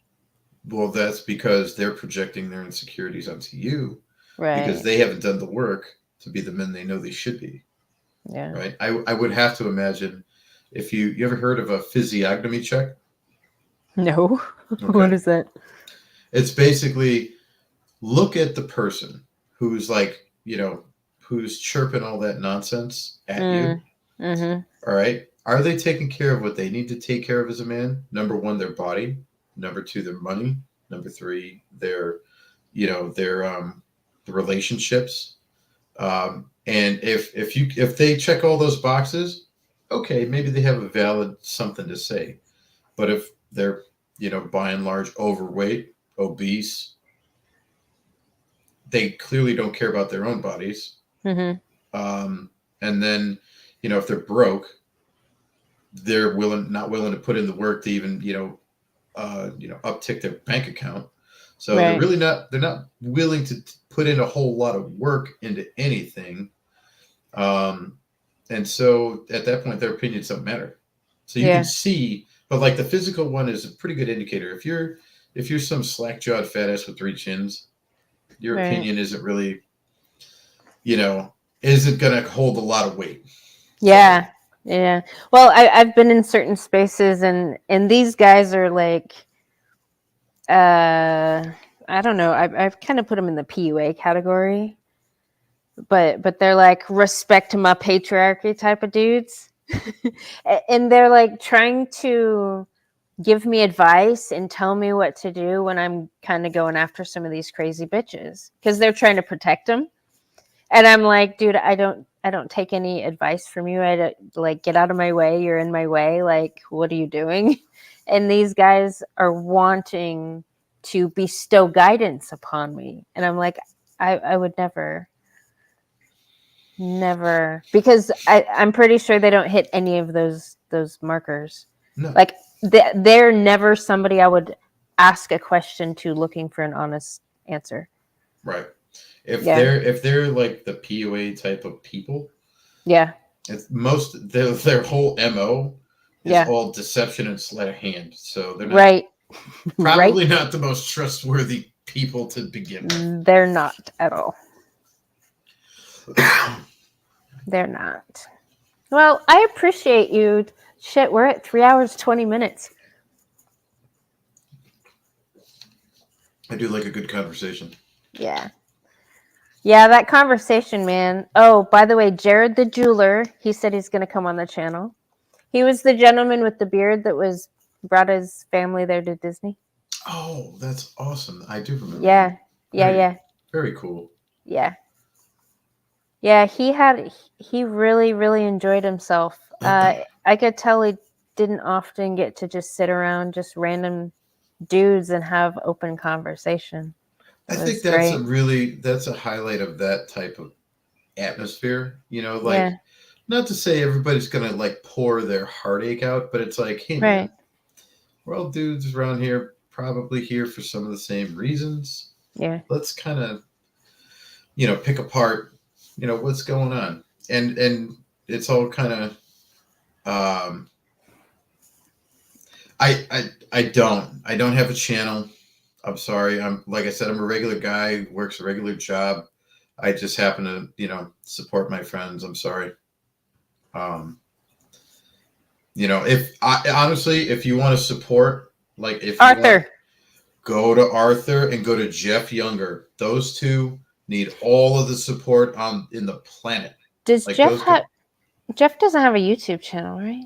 He doesn't have a YouTube, but he was running for Congress for a while. And I think he might run again. So those two, they need all the support because they're the ones doing the thing in these spaces, figuring out how to, support those guys, and that's what I can do. I'm just a dude in the suburbs. Right. Yeah. Well, is there any? I can't think of any more questions. You've exhausted my questionability. You know what? I think that's probably a fantastic place to stop. It has been an absolute pleasure, and I appreciate all the wonderful comments, and even the the little bit of feedback from the peanut gallery here. That was fantastic as well. The peanut gallery chat. Yeah. It took me forever to like see what you were talking about. I couldn't even see the chat, and then I had to click over. So shows you how much YouTube I know. Yeah. I can do this. This is all I can do. As far as content creating and all that kind of stuff, that's not really my thing. So No. Conversations, those I can do though. Totally cool. Well, thank you, John. And thank you, Mandy. You have a wonderful night. You too. Bye. Where am I finding my interviewees? I picked this one up at the 21 convention in Florida. That when you get that type of group of people together, Yeah. genuinely you're gonna have like some pretty strong ideas, and they're gonna have a they're gonna have something to say. It's not gonna just be some random blockheads that they just kind of shoot from the hip for no good reason. So yeah, those types of places are where you can find some good men. Actually, some good conversationalists. Yeah, I pretty much got to talk to almost everybody I wanted to. Next year should be good. I'm definitely going. I'm going to bring my son too. Good. Yeah, I think he'll love it. Hell yeah. All right, let's end this, shall we? Good night, everybody. Signing off. Thanks, John. No problem.